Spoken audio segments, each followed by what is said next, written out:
I knew the night was off to a strange start the minute I checked in. The ranger station, which normally felt like a second home to me, seemed smaller and lonelier than usual. Even the warm glow from the overhead lights couldn't chase away the gloom pouring in from the windows. I stepped inside, figuring I'd see Pat, Marcus, and Dana gathered around the battered table in the corner, trading jokes while we waited out another quiet shift. Instead, I found them pacing around, each one fiddling with equipment or rechecking logs. It was my turn to do a final walkthrough outside. Usually, I enjoyed strolling around under the moonlight, scoping out the tree line for raccoons or wandering deer. Tonight, the moon was hidden behind roiling clouds, and the path beyond the station was pitch black.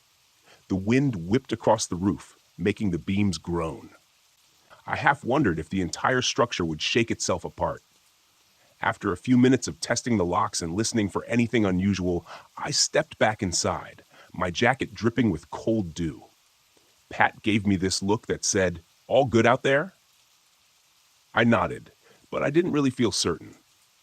Before I could settle at the desk, Dana spoke up. She's usually the practical one, never letting gossip or superstitions rattle her. But her expression was guarded. She asked if we'd ever heard rumors about the Phantom of Hollow Grove. Marcus let out a nervous laugh, but Pat's face turned serious. Dana explained how this old local legend had been passed around since before any of us were hired, a name tied to unexplained vanishings, especially when the moon was at its fullest. She didn't sound like she was spinning a campfire story. Her voice was calm, too calm, like she was remembering something unsettling. The station lights flickered just then.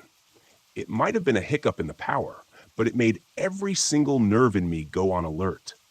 Even the fireplace, which usually made the room cozy, seemed to cast weird shadows across the walls. Pat ventured to the window and peered out. The glass was flecked with condensation, making it tough to see anything but vague outlines of trees shifting in the wind. Marcus, normally the easygoing one, was already double-checking the radio as if he expected to need backup at any second. I felt this nagging urge to go outside again, to scan the perimeter and be absolutely sure we were alone. Yet, the idea of venturing past the door gave me pause. I remembered all the times I'd teased guests about being nervous in the dark, and suddenly I wondered if I'd been a fool to brush off what the woods might conceal. Something about the night put a knot in my chest. I kept seeing movement in the corners of my eyes, just enough to unsettle me. Every time I turned, there was nothing but old walls and dusty corners. Dana cleared her throat and said we should try to keep it together, that sometimes these shifts set our imaginations on overdrive. She kept talking about how the stories of Hollow Grove weren't just for spooking tourists.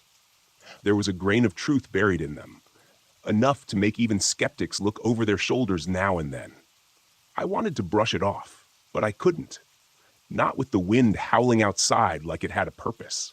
Not with the odd quiet in the station, even though the four of us were there. And definitely not with the sense that something or someone was beyond our beam of light, standing just out of sight, waiting.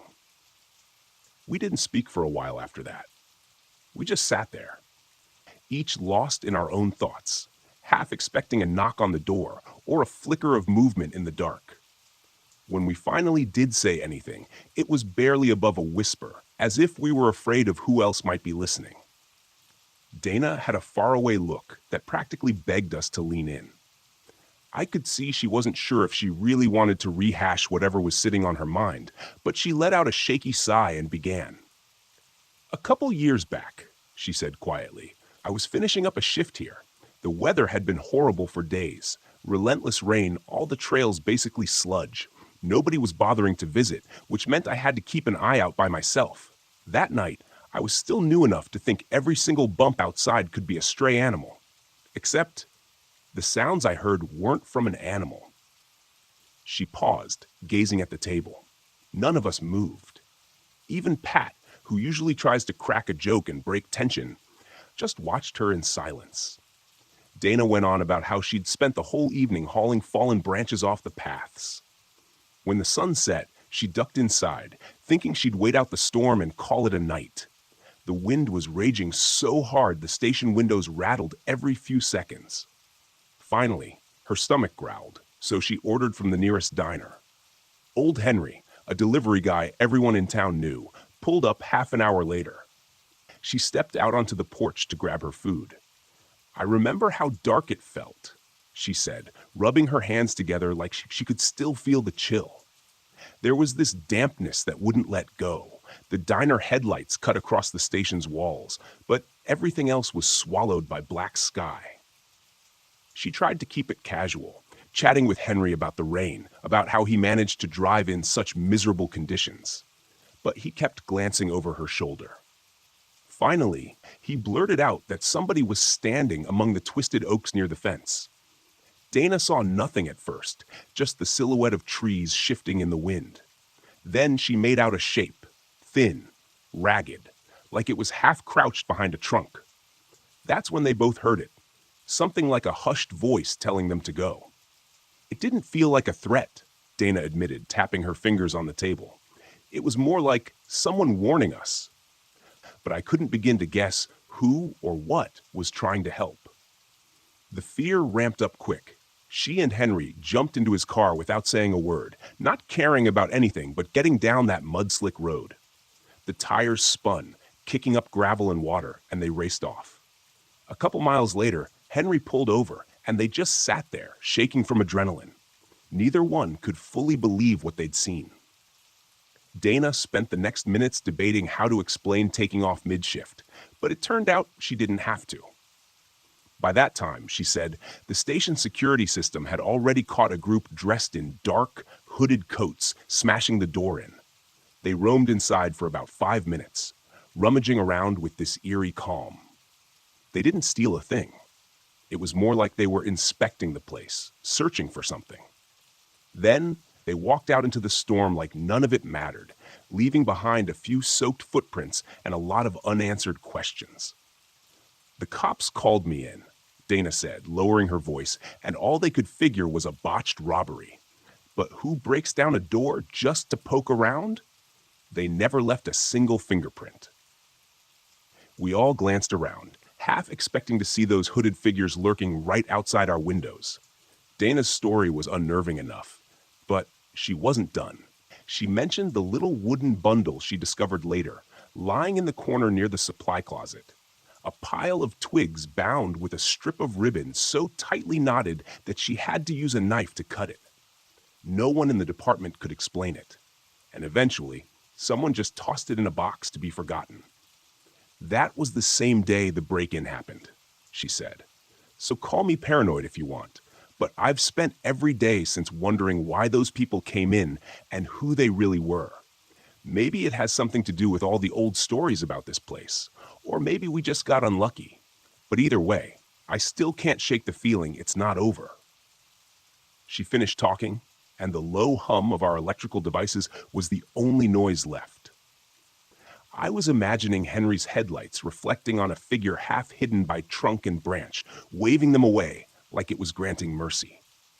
Dana blinked a few times as if waking from a bad dream, and that's when I realized her story had changed the air in the room. We weren't just rangers killing time on another routine shift. We were 4 uneasy souls perched in a remote station with something out there in the darkness, a presence that might help us or harm us, and we had no way of knowing which. We all fell silent after Dana finished her story, like we were waiting for the shadows outside to respond. Pat broke the tension first, clearing his throat and suggesting a perimeter check. It should have been routine, but every step felt heavy. I volunteered to team up with Dana while Pat and Marcus swept the back. Outside, the air was colder than before. The station's floodlight didn't reach far, so most of the yard was barely visible. I noticed how the wind had died down. It made every noise echo like the forest was an empty stage waiting for an actor to appear. Dana and I started circling around the side, flashlights bouncing off twisted branches and soggy undergrowth. I tried to calm my breathing, telling myself we were just being thorough. Yet it felt like we were trespassing on something's territory. A few yards from the storage shed, our beams picked up footprints, barefoot, pressed into the mud. They veered in a weird, meandering path toward the tree line. I glanced at Dana, who knelt and prodded one of the prints with her finger. They were fresh enough to still glisten with moisture. Goosebumps prickled along my arms. Nobody sane would walk around barefoot at this hour. Suddenly, a branch snapped in the distance, louder than it should have been. My flashlight swung toward the tree line, finding nothing but dark shapes. Then I spotted a tiny wooden figure perched on a fallen log, a crude stick person tied with a thread the color of dried blood. For a moment, I could have sworn it tilted its head at me. I knew that was impossible, but it felt real. Dana approached slowly, her steps careful. She reached out and lifted the figure up close. It was damp and smelled faintly of rotting leaves, some kind of totem or warning. We heard murmurs then, hushed voices carrying through the quiet of the night. I flicked off my flashlight, signaling Dana to do the same. Through the gloom, we made out movement. Silhouettes shifting among the trees, maybe 4 or 5. They moved in a rhythmic way, as if following a practiced formation. No flashlights, no phones, just bodies and shadows. We crouched, our hearts pounding, thoughts racing about what we'd do if they headed our way. Pat and Marcus stumbled upon us, nearly causing me to jump. Marcus mouthed, "We saw them too," pointing toward another patch of darkness. We decided in silent agreement to back up to the station. As we retreated, I kept looking over my shoulder, convinced we were being watched. But I caught only faint outlines flickering through the trees. Inside, we locked the doors, drew the blinds, and shoved a heavy table against the main entrance. The logs in the fireplace popped, scattering embers in a sudden burst. Usually that sound is comforting, but this time it felt more like a warning shot. No one sat. We hovered near the windows, peeking out through narrow gaps in the blinds. The station smelled of damp clothes and fear, if fear can have a smell. Pat wanted to call for backup, but Dana hesitated. What if they're gone by the time anyone arrives? We'll look paranoid. She had a point. I remembered the story she told us, the unanswered questions left behind after the hooded group trashed the station. If they were the same ones prowling outside, they'd likely vanish as soon as they heard sirens. Time dragged. The wind picked up again, rattling the siding.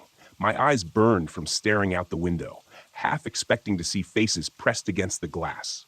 The phone lines were spotty this far out. If the lines went down, we'd be stranded without any communication. Marcus joked about how we should have transferred to a beach post, but the humor fell flat. We all knew we were in over our heads. Hours later, the forest remained silent, like it was holding its breath for something worse. We agreed to wait for first light before making any bold moves. Whatever lurked outside, it felt like it was waiting too. The 4 of us ended up around the fireplace, jumpy at every twig snap or gust of wind. Nobody wanted to say it out loud, but we all knew the night wasn't done testing us. As the clock inched closer to dawn, we heard the faintest scrape against the back wall, like someone running a blade or a rock along the wood. I stood, flashlight trembling in my hand. But the noise stopped. No footsteps, no break-in. Just a reminder. They were still out there. We realized morning might not bring any safety at all. But for now, it was the only hope we had. We took turns peering through the windows, watching for shapes among the trees, each minute feeling like an hour. There was a shared, unspoken sense that whatever happened tonight was just the prelude. And as we huddled by the sputtering fire, none of us felt particularly eager to see what came next. I made my decision before sunrise. We all did. By the time the gray light started filtering through the station's grim, smeared windows, our nerves were shredded. Every noise from the night before still seemed to echo in the back of my mind. The shifting silhouettes, those footprints in the mud, that faint scrape against the wall. None of us had slept. We were running on pure adrenaline and dread. Pat asked if anyone wanted breakfast, trying to mask the tension with a sliver of normalcy. But no one had much appetite. Marcus simply shook his head, staring at the barrier we'd set against the door. Dana, who had always been our rock, looked like a stranger. Her eyes were dark, hollow circles. She forced a small smile, but didn't say anything. I realized we'd each reached the end of our tether, We peeled back the blinds to watch the first rays of morning cut through the forest, turning the nearest treetops into dull silhouettes. Though the night had receded, it hadn't taken that malevolent feeling with it. I still sensed we were being watched. Maybe from the shadows. Maybe from beyond the battered fence line. That unshakable dread was enough to convince me I couldn't keep doing this. Marcus packed his gear in a frantic, clumsy way, almost as if he thought we needed to evacuate immediately. I couldn't blame him. I grabbed my backpack, stuffing it with whatever personal items I could find: spare clothes, an old mug, a few dog-eared field guides. None of us spoke more than a few words, but there was a shared understanding. We were done. For good. It was like the forest itself had finally broken our last bit of resolve. Pat tore down the makeshift barricade, tossing the table aside with a grunt.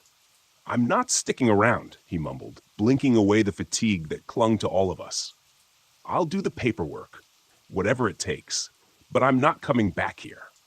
Dana stayed silent, but her eyes darted around the station one final time, almost as if she was memorizing every crack and splinter. I could only imagine what she was feeling, given her past run-ins with whatever lurked out there. Then she swallowed hard and whispered, "Let's go." We stepped outside, the morning air chilling our lungs. Instead of the usual dawn chorus of birds, there was near complete silence. It was as if the entire forest held its breath, waiting to see if we'd actually leave. A low haze lingered around the tree roots, and the wind hissed through damp leaves. That creeping unease wouldn't let up. I felt like eyes were drilling holes in the back of my head. At the trucks, we didn't even try to pretend we'd come back. Normally, there'd be talk of the next shift or a reminder to lock up carefully. This time, we just piled in, turned the keys, and drove away. No glances in the rearview mirror. We knew what we were leaving behind. It wasn't just the station. It was the memory of that horrific night. The footprints in the mud, the indecipherable murmurs among the trees, and the strange totems that hinted we were in over our heads. As we hit the main road, I felt a glimmer of relief mixed with guilt. Part of me worried about the next person who'd fill our roles, but I knew I couldn't stay there. The forest had become too loaded with shadows and unanswered questions. We pulled up to the Central Ranger office later that morning. The woman at the front desk looked startled as we handed over our resignations in near unison. Pat's words tumbled out, shaky but resolute. "We're done. No more nights out there. No more of whatever's in those woods." Nobody asked a single follow-up question. Maybe they'd heard rumors. Maybe they saw our pale faces and realized we'd seen enough. All I know is we gathered our belongings from our lockers without a glance back. I heard Dana quietly mutter that if anyone tried to make her go back, she'd drive 3 states away before she set foot in another forest. Marcus just nodded and patted her shoulder. We left that day, each in our own car, driving away from the ranger service and the job we'd once loved. Even though I was relieved, there was a tiny voice in my head warning me. Those woods wouldn't forget us. Sometimes, when I'm alone and thinking too much, I picture the bare footprints and those hooded shapes slipping back beneath the branches. There's a sense of finality to it, but also a lingering question mark. Did we escape or just postpone the inevitable? Either way, I've got no intention of going back to find out. And if anyone were to ask, I'd tell them the same thing. Some places aren't meant to be understood or conquered. Some forests can keep their secrets. And I'll keep my distance forever.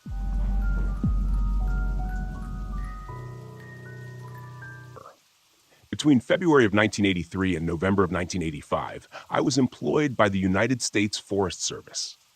Back then, the Forest Service ran a kind of earn-as-you-learn program, where you could spend a couple of years as a paid intern, learn the ropes, and then graduate as a fully fledged forest ranger, if you proved yourself capable. I signed up, was selected for induction, and then was sent up to the Woot National Forest as a trainee ranger. I spent the next 6 months realizing I was just about born for that kind of work. I'm not saying it couldn't be hard. It was exhausting at times. But the sense of duty, the feeling that you were doing something good and honorable, was more valuable to me than any paycheck. Those first 6 months were some of the happiest of my life, and at the time, I could see myself walking trails and working on restoration projects for the rest of my career. But then, toward the end of '83, I was offered a very different kind of assignment. Having proven myself capable of working unsupervised and having already confessed to enjoying all the solitude the job had to offer, my district ranger, basically the area chief, asked if I wanted to spend the summer of '84 working as a seasonal fire lookout over on Waldo Mountain.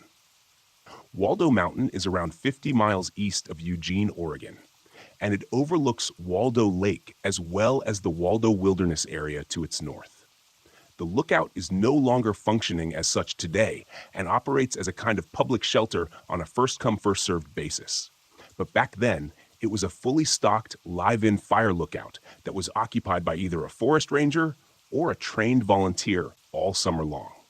The usual arrangement was that 3 different rangers would each do a month-long stretch up at the lookout.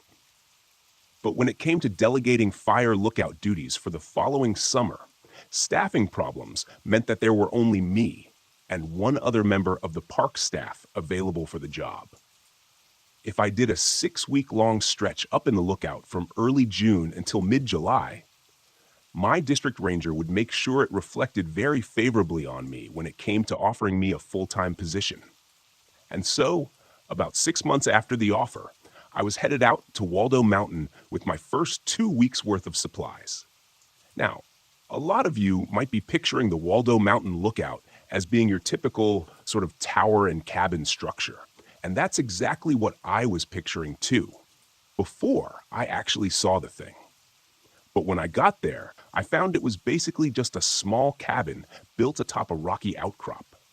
As you can imagine, being so high up on top of a mountain, the views from inside the lookout were nothing short of spectacular. But boy, was it cramped in there. It was maybe 12 by 12 feet, with a cooking and sleeping area crammed into one corner, a small map table in the center, and some cabinets and the ham radio tucked into another. That was to be my home for the next 6 weeks, and I'd be lying if I said that I didn't find the prospect just a little daunting once I was actually faced with it. I thought being alone up there would be easy. The only thing I didn't really consider was the sense of boredom that would set in once my regular duties were out of the way. Being a fire lookout isn't just sitting around waiting for a fire. Since weather conditions hugely influence wildfire behavior, lookouts monitor things like temperature, humidity, and wind speed in order to assess danger levels and potentially even predict a fire's source and behavior based on those observations. This can actually take up a surprising amount of time. Outside of that, lookouts are entirely responsible for maintaining and repairing their shelter and equipment, which, again, can swallow up a surprising amount of time once you realize the summer rains can make your lookout leak like a sieve. But once all those observation and maintenance tasks were over and done with, life up on Waldo Mountain was actually kind of boring. I started out by hiking up and down the ridge to get a really good look at the area. Sometimes I'd head down to one of the lakes nearby to take a bath. I also planned to make the 2 books I brought with me last the whole 6 weeks. But I finished The Sicilian by Mario Puzo in about a week and discovered I could only read The Hunt for Red October for about an hour at a time before all the technical stuff made my head hurt. So then, one day, with nothing else to do but twiddle my thumbs, I decided to familiarize myself with the ham radio. I'd been left instructions on how to use it, as well as what frequencies to dial into if I ever needed to get in touch with anyone. But I figured that instead of trying to learn on the fly while panicking after spotting a forest fire, I should probably mess around with it a little, if only to test if it was properly functioning. I'd been told that I needed to do weekly radio tests anyway, but all that involved was squeezing the little receiver, saying, radio check, over, and then waiting for a response. But then, I wanted to see if the rumors were true, that on a good day, I'd be able to use that little old ham radio to talk to folks as far away as Hawaii. So, like I said, one day I just sat down at the little desk it was mounted on and decided to start playing around with it. You have to remember, this was way before cell phones were as common as they are today. Back in the early 80s, things like ham radios were a much more popular form of long-range communication, especially among a small band of dedicated hobbyists. That being the case, I figured there was a pretty good chance of me finding a voice among the static. I didn't even really plan on talking at first. I was simply content to find an active frequency and listen in on whatever was being said.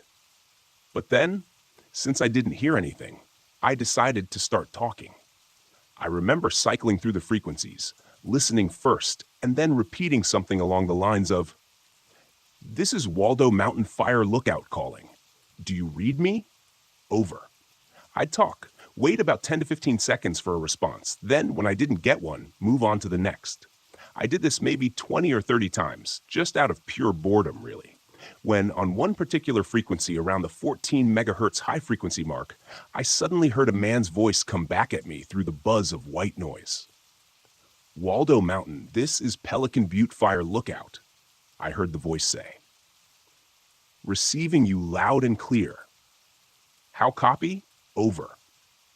I didn't really know how to talk over radio. I was just told to say over when I was done speaking, and over and out when I was finished talking altogether. So in reply, I just tried to wing it as best I could. "Copy loud and clear, Pelican Butte. Good to hear you." Then I asked exactly where they were located. The guy said he was down near Klamath, almost 80 miles south, and not too far from Mount McLaughlin and the California state line. I guess that's not all that far for a ham radio on a good day. But I was still impressed at how clear it sounded, despite the guy being almost 100 miles away. I was also rather pleased to have someone to talk to. I know I talked about how content I was with my own company, but after going 2 weeks with only one solitary face-to-face encounter with another human being, I was surprised at how much I appreciated hearing another person's voice. The guy said his name was Jim, and that he was a forest ranger with the team down in... It was his 5th season in a row acting as a live-in fire lookout. He sounded very experienced and gave me lots of advice, the most appreciated being his tips on how to keep cabin fever at bay. For those unfamiliar with the term, cabin fever is when people start to feel restless or irritable because they've been indoors or in the same place for too long.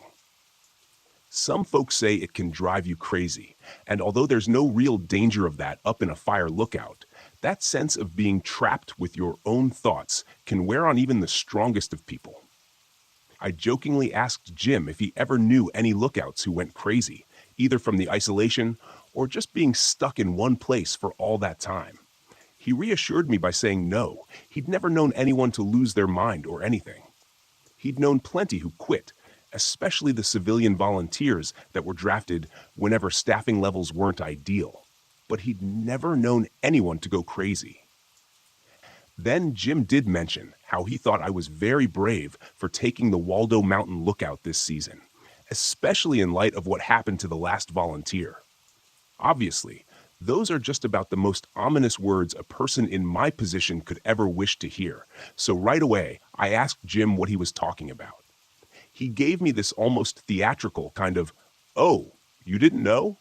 and then started saying how he didn't think he should be the one to tell me. But luckily, it only took a little polite cajoling to get him to spill the story. As a matter of fact, I never actually asked what happened to the previous year's lookout. I just took it for granted that a ranger or volunteer had completed the season without any sort of incident. It didn't even occur to me to ask about previous lookouts or their experiences. I just blindly accepted the position, thinking it'd be a paid camping vacation.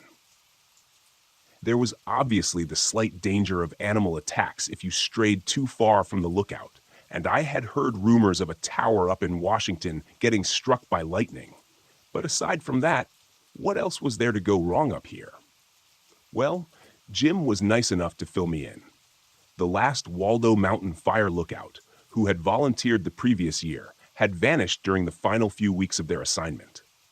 One day, A ranger went up to the lookout with some pallets of canned food and water, only to find the place completely deserted. They looked around a little, thinking the volunteer lookout was off taking a wash or something of that nature, and then decided to wait for them. An hour or so passed, so instead of waiting any further, the ranger headed back to HQ and figured they'd check in via radio to make sure the volunteer was doing okay.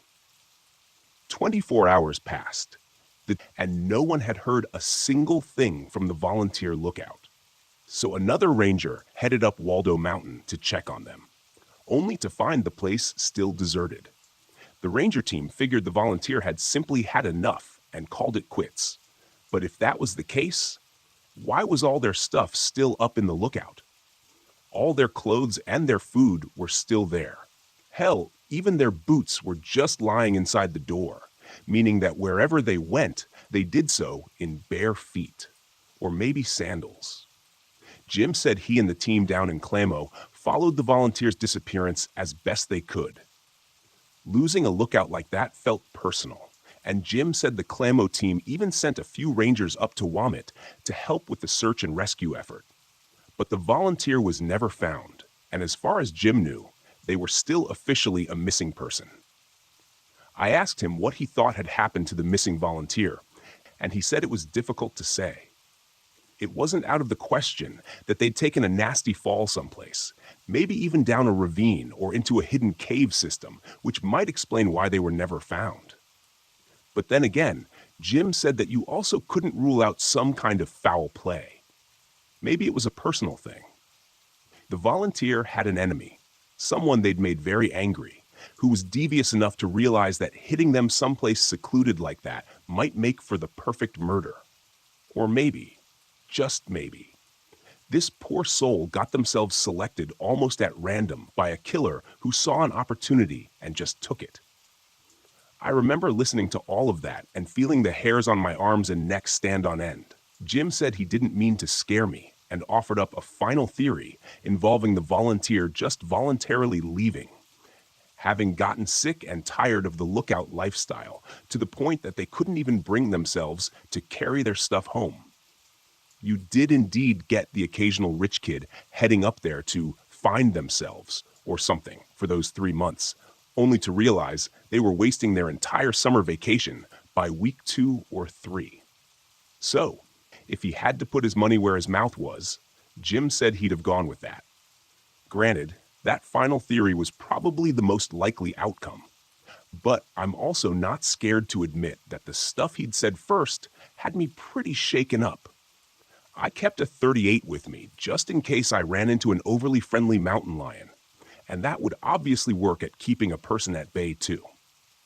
But the idea of someone creeping up on the lookout in the middle of the night while I was fast asleep, that was most definitely enough to give me the heebie-jeebies. I thanked Jim for passing on the info. Then, at the next available opportunity, I asked one of the WT Rangers about the missing volunteer from the previous year. They said they had no idea what I was talking about, that the ranger who had served as lookout the previous summer was one of the same ones who couldn't do it this year. I'd actually worked with this ranger on several different occasions, so I knew from personal experience that they hadn't gone missing, or that if they had, they sure had turned up again. I mentioned this to Jim the next time I got in touch with him, and he basically gave it the old, "Oh, that's what they told you, is it?" And I suppose they had folks just jumping at the chance to serve as lookouts this year, huh? Hearing him say that prompted a moment of terrified realization, so much so that I literally felt the color draining from my face as I listened. It was possible that Jim knew the WT Ranger had trouble finding lookouts for that season, so much so that I'd been asked to complete an extended stay. But even if he didn't know and it was just pure guesswork on his part, he was right. Once again, I got in touch with WUTHQ using my ham radio and asked them if the whole missing volunteer thing was true. My district ranger denied the whole thing and told me that I must have been getting some bad info from someplace. He said that he'd never heard of any Jim down there and that he'd be in touch with Clamo's district ranger all the same. He claimed that it wasn't very professional for one of the Rangers to be spreading rumors like that, and that I was to disregard anything I'd been told. Now, I know I should have just listened to my superiors at WUT, but you also need to appreciate the unusual position I was in back then. There just wasn't any Google or smartphones to fact-check things at the drop of a hat. All I had with me was my radio, and I couldn't simply abandon my post to go off investigating all the stuff I'd been told. The only thing I really had to go on was this. Unlike other years when the Rangers were inundated with hundreds of volunteer lookout applications, it had been almost impossible to properly staff the lookout for the '85 season. That's the thing that played on my mind until, in the end, I had no idea who to believe. As crazy as this might sound, I chose not to confront Jim regarding what he told me about the missing volunteer. In my head, I rationalized it by telling myself how Jim might have been mistaken somehow. Maybe he was confusing Waldo Mountain with another Oregon lookout, or maybe even one up in Washington. He might have also gotten mixed up regarding what year this person went missing. Either way, I didn't want to alienate the only other person I could talk to for prolonged periods, someone who knew what it was like living at a fire lookout. Anyway, about a week later, Jim and I were talking one evening when he asked if Waldo Mountain was anywhere near Deschutes County. I had to check my map table, but lo and behold, WT National Forest was right on the border of Deschutes County. Jim went on to tell me that he had an old high school buddy who lived out near a place called Lapine, which, when I checked, was only around 25 miles from Waldo Mountain. Jim's high school buddy had checked in to say hi, but also to tell him a troubling story about a break-in that had occurred in his neighborhood just the previous night. Someone had broken into a family home completely silently, then crept up the stairs. But instead of robbing or hurting anyone, the intruder crept into the husband and wife's bedroom and just watched them sleep. The wife said she woke up, saw some shadowy figure looming over her, and screamed. Her scream woke up her husband, which prompted the intruder to hightail it out of there. No one was hurt, but the whole neighborhood was spooked. After the news hit the airwaves, the whole of Lapine and Deschutes County seemed to be on edge. I didn't need to ask why Jim told me all of that, and as I listened, I felt this icy chill run through me. I knew I was 25 miles away from where the break-in had happened, but I couldn't help but picture the intruder creeping up to my lookout before watching me sleep. I had my .38 with me, which made me feel a lot safer. But all the way out there, miles away from just about anything, no one would come running at the sound of my screams, because there would be no one there to hear them. I think Jim could tell how spooked I was because good old Jim seemed quick to reassure me. He didn't think I was in any real danger, but in light of the incident's proximity to Waldo Mountain, as well as what had supposedly happened there a year before, he figured it was worth giving me the heads up just in case. I didn't sleep much that night. I kept the radio dialed into Jim's frequency, and he did the same with me. He checked in once or twice just to make sure that I was all right, and each time I only had good news to share. But on more than one occasion, I heard something from outside the lookout that had me clutching that .38, shining my flashlight through the dirty glass windows, and praying that I wouldn't see anyone approaching through the darkness. Thankfully, I never did. I heard a bunch of things that scared me just about out of my wits, but never anything that I felt might threaten my life. That same fear wasn't quite as strong the next night, and Jim reassured me that there hadn't been any more of those creepy break-ins over in Lapine. But still, it weighed on my mind for quite a few nights after, and I don't think I got more than 3 or 4 hours of solid sleep during each one. Then came the day when I finally got to talk to my district ranger over the ham radio and got the opportunity to ask him some follow-up questions regarding that missing volunteer from the year before. My district ranger, who had been in touch with the folks down in Clamo, said that there had been no record of anyone named Jim staffing any of their lookouts. This wasn't something that I could let go of, though, So I confronted Jim on it, and this is what he told me. He swore on his grandchildren's lives that he really was in an old fire lookout tower down in Klamath County. It just wasn't in service anymore, and neither was he. Jim told me that he'd spent 30 years in the Forest Service, and for his final 5, he had indeed spent every summer up in a fire lookout. Now, he was retired, but since his wife had passed, he found that he missed being out in nature during those long Oregon summers. With his old lookout being permanently freed up, he decided to head out there, fix it up a little, and then spend the summer steeped in nostalgia. Jim figured that he'd come off as some lonely old coot if he told me the truth. So instead, he told me a little white lie, never imagining that he'd eventually be found out. He swore that everything else he told me was the truth, especially all the stuff about the volunteer going missing. And truthfully, I believed him. It made perfect sense to me, as much as I needed it to, anyway. I just didn't want to lose that voice in the static, the one I was counting on more and more to keep me sane.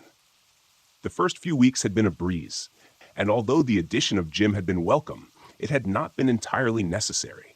But then, toward my final week, week 6, I realized that I had just about reached the limits of my endurance for isolation, and I had actually started to consider Jim a good friend.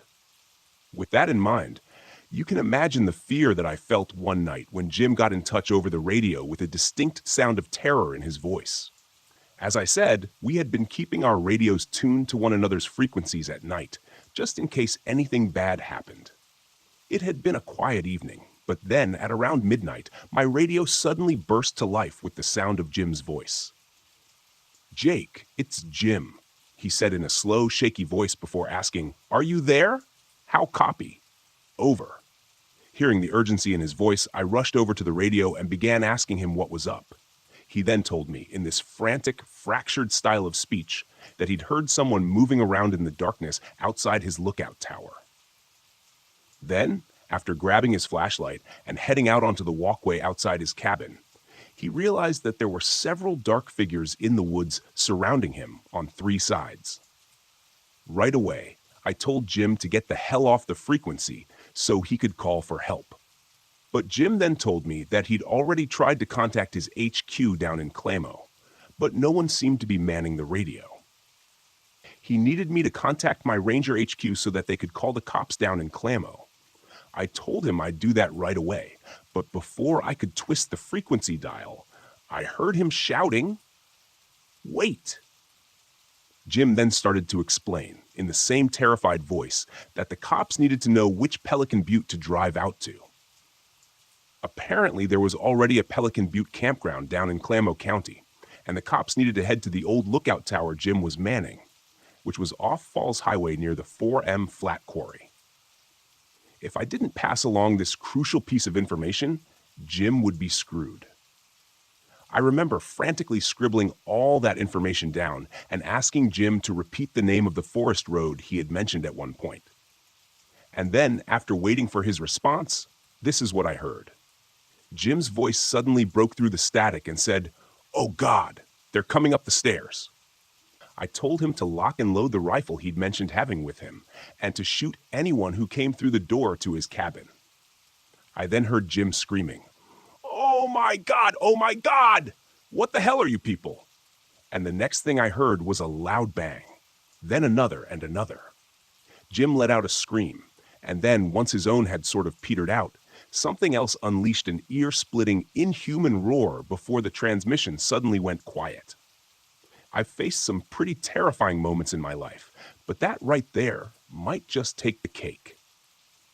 I thought I had just heard Jim, a man I'd grown remarkably close to over the previous 5 weeks, being shot to death in a lookout tower almost 100 miles from where I was sitting. I flew into a full-blown panic, trying desperately to dial into the frequency of the WUTHQ. Once I had one of the Rangers on the other end, I began to frantically relay everything I'd heard, including all the details about going to the correct location. Then, once they had promised to contact the Klamath County Sheriff, I switched back to Jim's frequency and began calling out to him across the airwaves. "Jim," I said. "Jim, are you there, buddy?" And the airwaves stayed silent. Nothing but the cold buzz of static. I begged him to say something, say anything. I told him the cops were on their way, that he just needed to hang on and everything would be okay. But deep down, I knew things most probably were not. Jim had mentioned spotting several people circling his tower in the woods below him, which meant the odds were not in his favor. So when he set the radio's handset down, it hit me that the man I'd gotten to know so well over the previous 5 weeks had just been brutally murdered before my very ears. But then, just as my head sank down in my hands, the radio buzzed to life and someone began to speak. "Hello?" someone asked. The voice sounded like it belonged to a younger man. "Is anyone there?" I rushed over to the radio, announced my presence, and then asked where Jim was and if he was okay. In reply, and in a way that I could almost hear him grinning, he told me, sorry to be the one to tell you this, but Jim is dead." I heard laughter before the transmission cut out. In response, I started yelling about how they wouldn't get away with what they had just done. I told them the authorities were already on their way, that they were all going to rot in jail. But when I figured whoever was on the other end probably wasn't listening anymore, I ceased my rant and let go of the push-to-talk button, only to hear laughter coming from the other end. It was maniacal, gloating, satisfied. Just as I was leaning forward to change the frequency and rid myself of the taunting howls of a murderous stranger, they spoke once more. "You're so stupid," I heard them laughing. "I can't believe you sent the cops out there." The voice had changed almost completely, but in my confusion, I didn't quite realize what was going on yet. I reached over, picked up the handset, and once again asked where Jim was. "There is no Jim, you moron," I heard in reply. "It was me this whole time, and you ate it up. What kind of sad, lonely piece of human trash are you? You ate up every word." I was speechless, stunned into a dumb silence, and all I could do was listen. "Goddamn," the young man said. "I knew I was good, but I didn't think I was that good." He let out another long, wheezing laugh. Then, once he pulled himself together a little, he asked if I was still there. I didn't know what else to say.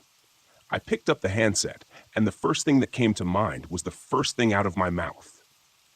"You should be ashamed of yourself," I said. "And you should off yourself," came the reply instantly, with the man screaming those last 2 words so loud they were almost lost in distortion. As I leaned over to the radio set to change the frequency, more of that same warped, maniacal laughter poured out from the small tinny speakers, only to be suddenly silenced with the twist of the dial. To say I felt foolish would be the understatement of the century. That guy dangled a little bait in the water, and not only did I bite, but I swallowed it hook, line, and sinker too. There was no Jim. There was no missing volunteer lookout from the year before. But then again, I bet some of you figured that one out a long way back. I also bet that guy knew so much about being a fire lookout because he'd talked to one a whole bunch, most likely using the same ham radio he used to talk to me. Then, I don't know, maybe what was intended as a one-time prank just snowballed. It wouldn't be too hard to fake all those sounds either. The gunshots and the screams, I mean. But what must have been difficult for anyone in their right mind was having the patience to drag me through a 5-week-long con before delivering that horrifying final performance. That's what, for me at least, makes this all seem like a lot more than just a playful prank. He didn't just string me along for a day or two, call me a sucker, and then disappear from the airwaves to waste some other radio operator's time. He kept things going for more than a month. He put hours into talking to me, into building his character and earning my trust. He put on the gravelly smoker's voice of a man in his 60s, and he did so for hours upon hours upon hours. Then, in the end, the kid, I guess, who ended up screaming at me through the airwaves sounded like his balls had only just dropped. He made me believe in a person who didn't exist, and as much as that speaks to the sheer magnitude of my own idiocy, I think it says a lot about his being a psycho too. I spent the rest of my final week in a kind of semi-depressed daze. I felt like the single stupidest person on the face of the earth, a weak-minded, pathetic excuse for a man who got so lonely that he fell for the dumb prank of a bored, psychopathic teenager. And that's the thing, too. I didn't just fall for it one time. I fell for it again and again and again. Every time I picked up that handset and started talking to Jim, I let that black-hearted little brat take me for a ride all over again. I'd been humiliated, stripped of any and all pride, and when the time came to leave the lookout, I was only too happy to put the whole thing behind me.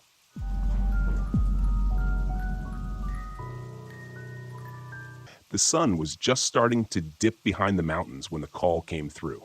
It was the kind of light that turned the trees into long, jagged shadows, casting an orange hue over everything, making the forest look both beautiful and a little sinister at the same time. I was standing on the porch of the ranger station, my back sore from another day in the field, thinking about nothing in particular. Then the radio crackled to life. "Ian, you there?" It was Kyle, the new guy. Fresh as they come, but eager. He was stationed up near the old fire watch tower, abandoned for years now since the budget cuts. I raised the radio to my mouth. "Go ahead, Kyle." There was a pause, too long. A crackle of static filled the silence, and then I heard it, the sound of his breathing.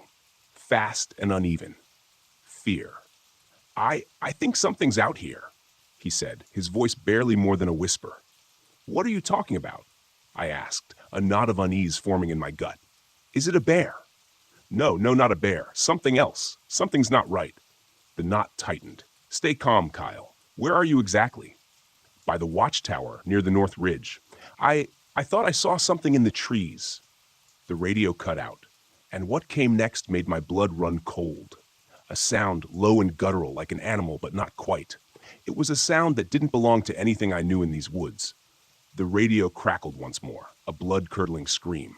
And then, nothing. Silence. I stood there for a moment, frozen, my hand gripping the radio so tight my knuckles were white. The air around me seemed to still, thick with something I couldn't name. I could feel the others inside the station staring at me, waiting. Jess was the first to speak, her voice cutting through the heavy quiet. "What the hell was that?" she asked, stepping outside. Jess was our tracker, a seasoned ranger who could find anything or anyone in these woods. But even she looked rattled. I lowered the radio slowly, my mind already racing. "Kyle's in trouble. He's by the old fire watchtower. We need to go, now." James, the biologist, came to the door next. He leaned against the frame, arms crossed, that permanent skeptical expression on his face. "You really think it's something dangerous? Could be just a mountain lion, maybe even a wolf. Nothing to panic about." But I'd heard panic in Kyle's voice. Whatever was out there, it wasn't a mountain lion. I could feel it in my bones. "I don't know what it is," I admitted, "but we're not leaving him out there alone." I looked to Trevor, the youngest of the group, fresh out of training. His face was pale, and he shifted nervously from foot to foot. He didn't want to go. Hell, I didn't want to go either. But leaving Kyle out there? Not an option. "We leave in 5, I said, already moving to grab my gear. My heart was pounding in my chest, but I kept my face calm. We had a job to do, and if I let fear get the better of me, we'd all be in trouble. As we headed out, the sky darkened into twilight, the forest around us sinking into that thick, oppressive silence. It wasn't normal. Even the birds had gone quiet. We moved quickly, the crunch of leaves under our boots the only sound, but something felt off. The usual life of the woods was absent. No rustling in the underbrush, no distant howls, just nothing. Jess walked ahead, her eyes scanning the ground, tracking Kyle's path.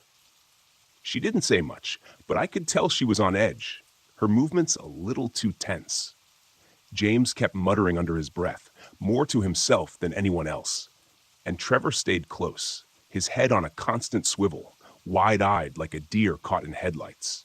As we approached the old fire watchtower, I noticed the way the trees seemed to close in around us, casting long, crooked shadows that made it feel like we were being watched. The tower stood like a ghost against the sky, a dark silhouette looming over the forest. And then I saw it, Kyle's pack lying at the base of the tower, but no sign of Kyle. My heart sank. Something wasn't right. I knelt next to the pack, scanning the area for any sign of a struggle. Nothing. The air was heavy, thick with a tension I couldn't explain. I looked up at the watchtower. Its rusted frame creaked in the wind, but otherwise it was silent, too silent. "We'll split up," I said, my voice low. "Jess, check the tree line. James, look around the base. Trevor, stay with me." But as the words left my mouth, a new sound cut through the air. A voice, faint but clear. "Ian, help." It was Kyle. But something in the tone wasn't right. The forest had swallowed us whole. The fading light from the sky barely pierced through the thick canopy overhead. It was just shadows now, dark, tangled branches and trunks stretching into the dusk. The deeper we went, the quieter it became, like the woods were holding their breath. Every step felt like an intrusion, like we weren't supposed to be here. We'd been walking for about an hour, but it felt longer. Jess, as usual, was ahead, eyes fixed on the ground, picking up signs that none of the rest of us could see. I kept glancing around, uneasy, the weight of Kyle's last transmission gnawing at me. The guy had been spooked, seriously spooked, and now we were heading straight into whatever had caused it. James, always the skeptic, pushed through the brush behind me, breathing hard. He wasn't exactly built for long treks in the wilderness. "This is getting ridiculous, Ian," he muttered. "You're seriously telling me you believe in this? Whatever it is, skinwalkers, supernatural nonsense? You know what's more likely? Kyle got scared by a bear or a wolf and he's hiding somewhere." I didn't answer right away, just kept moving. I wanted to believe that too. But that sound over the radio, whatever it had been, was still in my head, curling around my thoughts like a snake. It wasn't something I'd heard before, and I'd spent my life in these woods. "James," I said after a long pause, "I don't know what I believe, but something scared him, and we need to find out what." Ahead, Jess had stopped. She was crouched low, studying something on the ground. Trevor and I moved toward her, James huffing as he caught up. "What is it?" I asked. She pointed silently.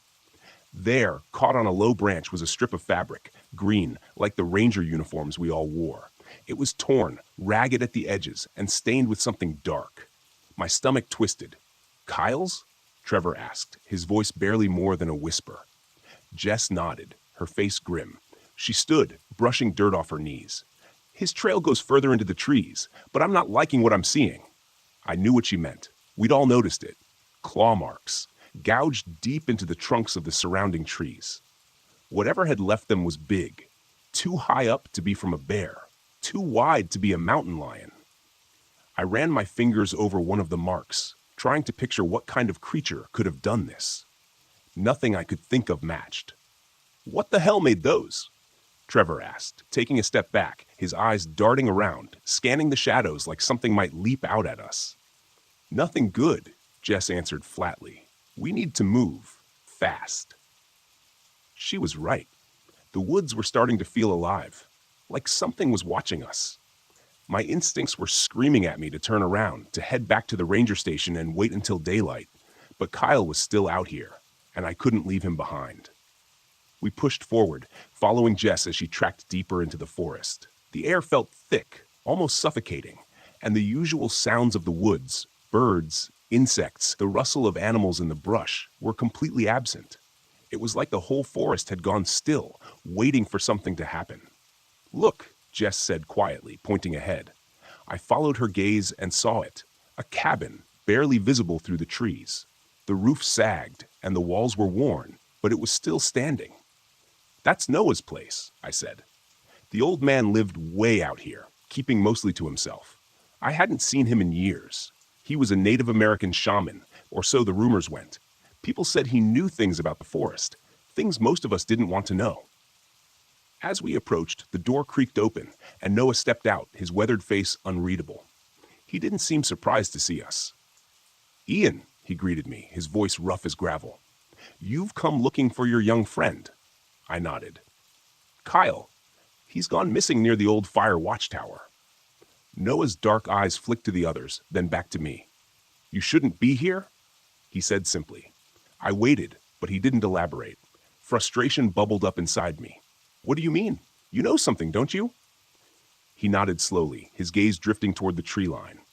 There's something old in these woods, something that doesn't belong to this world. It hunts under the moon, takes many shapes. Your young friend?" He paused, choosing his words carefully. "He's not lost. He's been taken." James scoffed, shaking his head. "You can't be serious." But I was serious. Noah's words sent a chill down my spine, like ice water flowing through my veins. Taken by what? "The watchtower was built on land that wasn't meant for men," Noah continued, his voice low and heavy with meaning.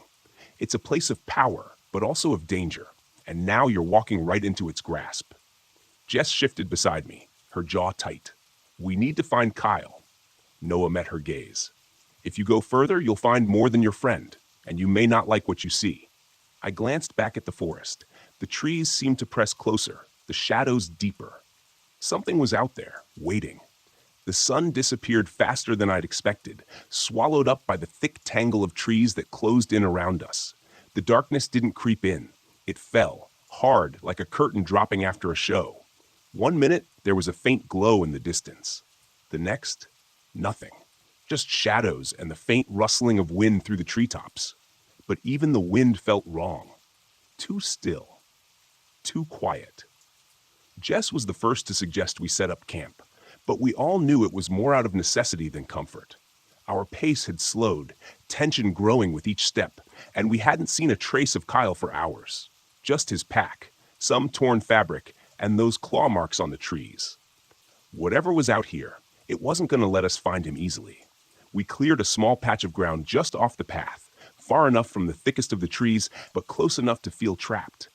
I could see it in their faces. Jess, James, Trevor, they were all trying to act like everything was under control, like this was just another night out in the wilderness. But none of us believed it. "Fire," Jess said quietly, gathering dry branches. "It'll keep the animals away." But we all knew it wasn't animals we were worried about anymore. James didn't say much, which was unusual for him. Normally, he'd be full of explanations, trying to make sense of everything with his wildlife biology degree, dismissing anything he couldn't explain with logic and facts. But not now. The look on his face told me he wasn't sure of anything anymore. Trevor was the worst off. He sat hunched over near the fire, hugging his knees like a scared kid, eyes darting to every rustle, every crack of a twig in the darkness. I could hear his breath quickening, feel the tension rising in him like a coiled spring ready to snap. "We're fine," I said, more to convince myself than anyone else. "We've been through worse, right?" But no one answered. The fire flickered weakly, throwing twisted shadows against the trees. The woods seemed to move around us, closing in just out of reach of the light.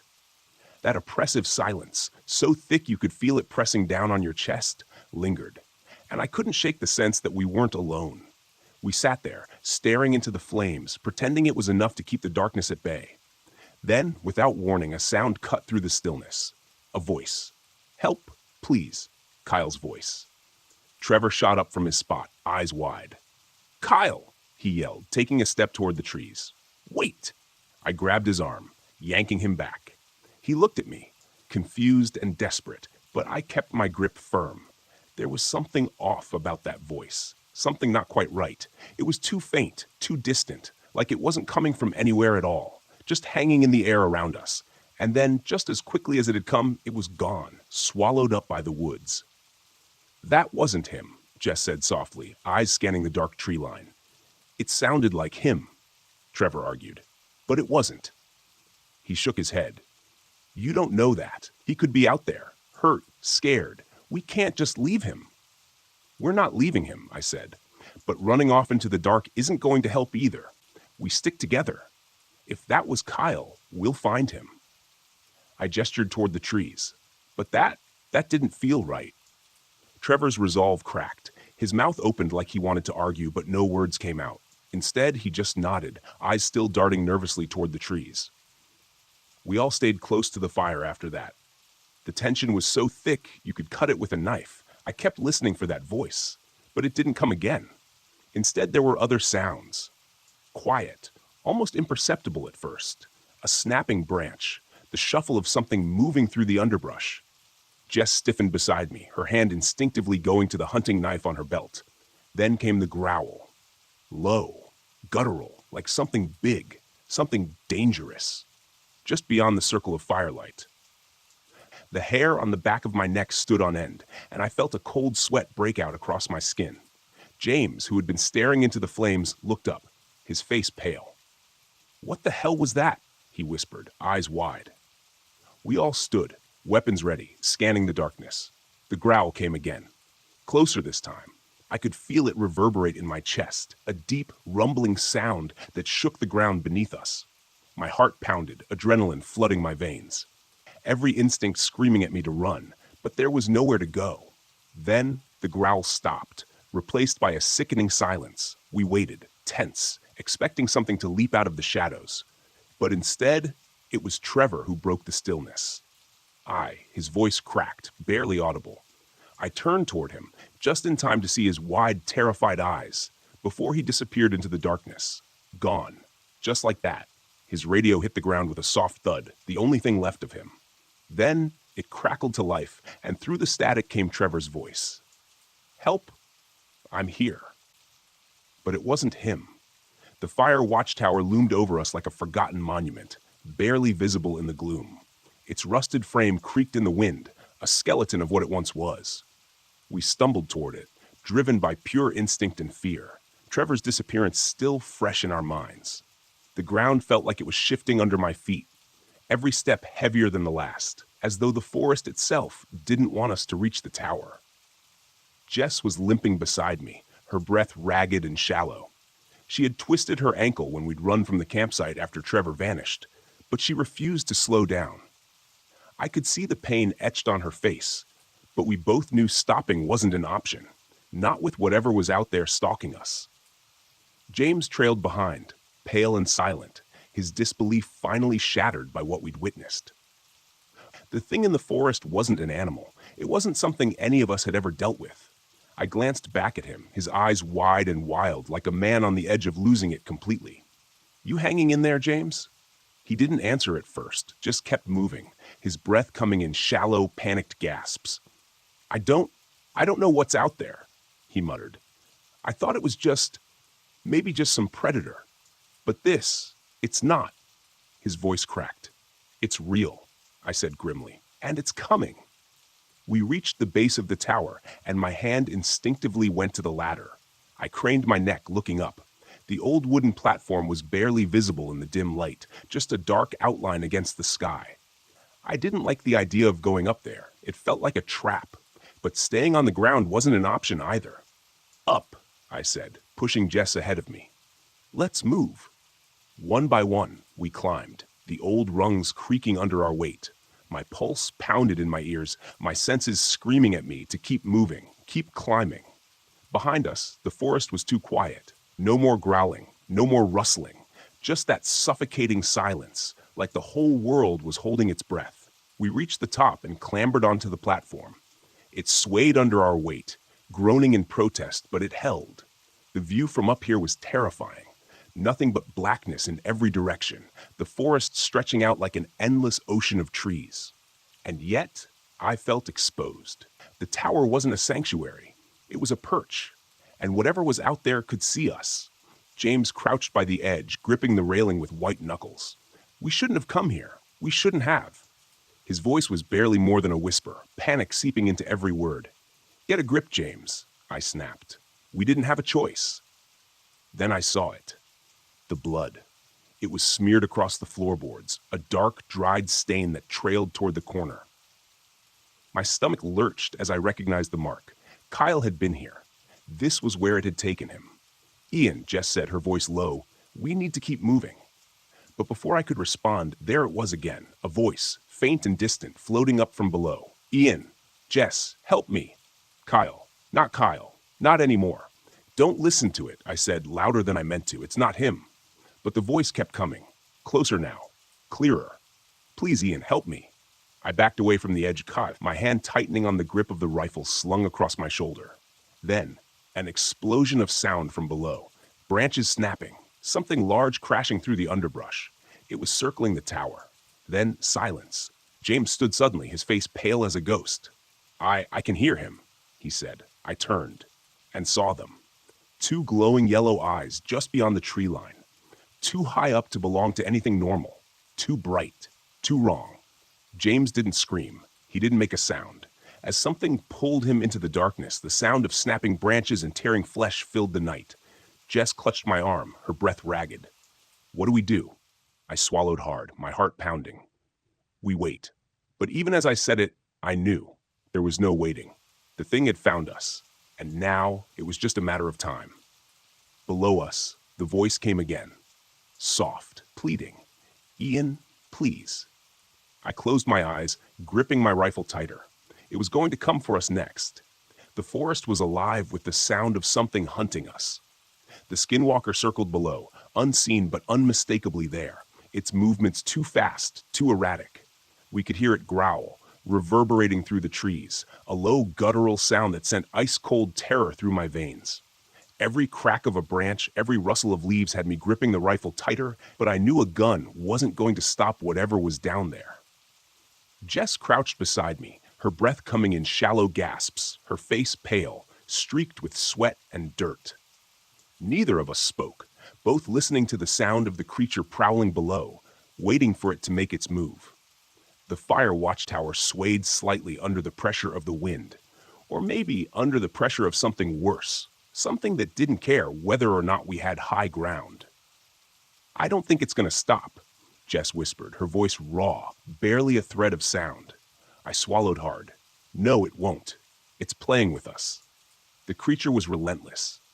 Every few minutes it would let out a sound, sometimes like Kyle's voice, sometimes like a deep, ragged breath, always pulling at our nerves, making it impossible to think straight. The rifle felt useless in my hands. This wasn't a bear. This wasn't a wolf. This was something older, darker, and it was feeding off our fear. Suddenly, a loud thud echoed up from below. Something had hit the tower, hard. The whole platform shuddered, sending splinters flying up from the old rotten wood. I grabbed Jess, pulling her back from the edge just as another thud shook the entire structure. It's trying to knock the tower down, Jess said, her voice barely above a whisper, eyes wide with panic. We can't stay up here, I said, scanning the surrounding forest. The trees were just a blur of black shadows, but the sense of being watched, of being hunted, was overwhelming. We were running out of options. If it brought the tower down, we'd be sitting ducks. Another loud crash, and the tower groaned under the force. I felt the platform shift beneath us, my heart racing. If we didn't move, this thing was going to tear the whole place apart. We've got to make a run for it, I said, the words catching in my throat. Now, before it brings us down. Jess nodded, though I could see the fear in her eyes. She gripped her knife tighter, even though we both knew it wouldn't do much against what waited for us in the trees. I threw the rifle over my shoulder, slung low, and moved toward the ladder. Stay close. We run straight for Noah's cabin. If we can make it to his land, maybe it won't follow. I didn't wait for her to respond. I grabbed the ladder and began my descent, the wood creaking beneath my weight. Every second felt like a lifetime. I kept expecting the skinwalker to grab me, yank me off the ladder, and drag me into the dark, but nothing came. Jess was right behind me, her breathing sharp and fast. As soon as my boots hit the ground, I spun around, scanning the forest. The growling had stopped. The forest was eerily still, too still. Let's go, I said, grabbing her arm, and we bolted. The woods closed in around us immediately. The shadows deeper, thicker, like the trees themselves wanted to slow us down. We ran hard, dodging branches, our boots pounding against the uneven ground. I could hear Jess just behind me, her breath ragged and desperate, but we didn't slow down. Behind us, there was a sudden, sharp crack, the sound of something large moving fast through the trees. It's coming, Jess yelled, her voice trembling with terror. I didn't look back. I didn't have to. The howling started again, low at first, then rising, gaining speed, getting closer. It was right behind us. I could feel it. Faster, I urged, pushing Jess ahead of me. My lungs burned, my legs screaming in protest, but we couldn't stop. Not now. The howling turned into a series of distorted, mocking cries, like the skinwalker was shifting voices, trying to confuse us, unsettle us. Sometimes it sounded like Kyle, sometimes like Trevor, sometimes like something far worse. We were running blind, crashing through the underbrush, barely able to see where we were going. The only goal was Noah's cabin. If we could just make it there, maybe the skinwalker would stop. Maybe. There, Jess cried out, pointing ahead. Through the darkness, I saw it, a faint light, barely visible through the trees. Noah's cabin. It was so close, but the skinwalker was even closer. The ground beneath us shook with its footsteps now, the heavy thud of claws tearing through the earth. I could hear its breath, ragged and animalistic, and the unnatural growl that sent chills down my neck. We burst through the last line of trees, stumbling into the small clearing that surrounded Noah's cabin. The creature was so close now. I could feel its presence, feel its eyes burning into my back. "Noah!" I screamed, my voice hoarse, desperate. "Noah, help!" Just as we reached the porch, I felt something, hot, wet breath on the back of my neck. The skinwalker was right behind us, but then as soon as my foot hit the first step of the porch, the growling stopped. The air was suddenly still. I collapsed onto the porch, gasping for breath, my heart thudding in my ears. Jess crouched beside me, shaking, her eyes wide with terror. I turned slowly, expecting to see the creature barreling toward us. But there was nothing. The edge of the forest stood silent, dark, as if nothing had been chasing us at all. The door to the cabin creaked open, and Noah stepped out, his eyes calm but heavy with understanding. He didn't say a word. He didn't have to. We'd made it. Barely. But the skinwalker, it was still out there, watching us from the trees, and I knew this wasn't over.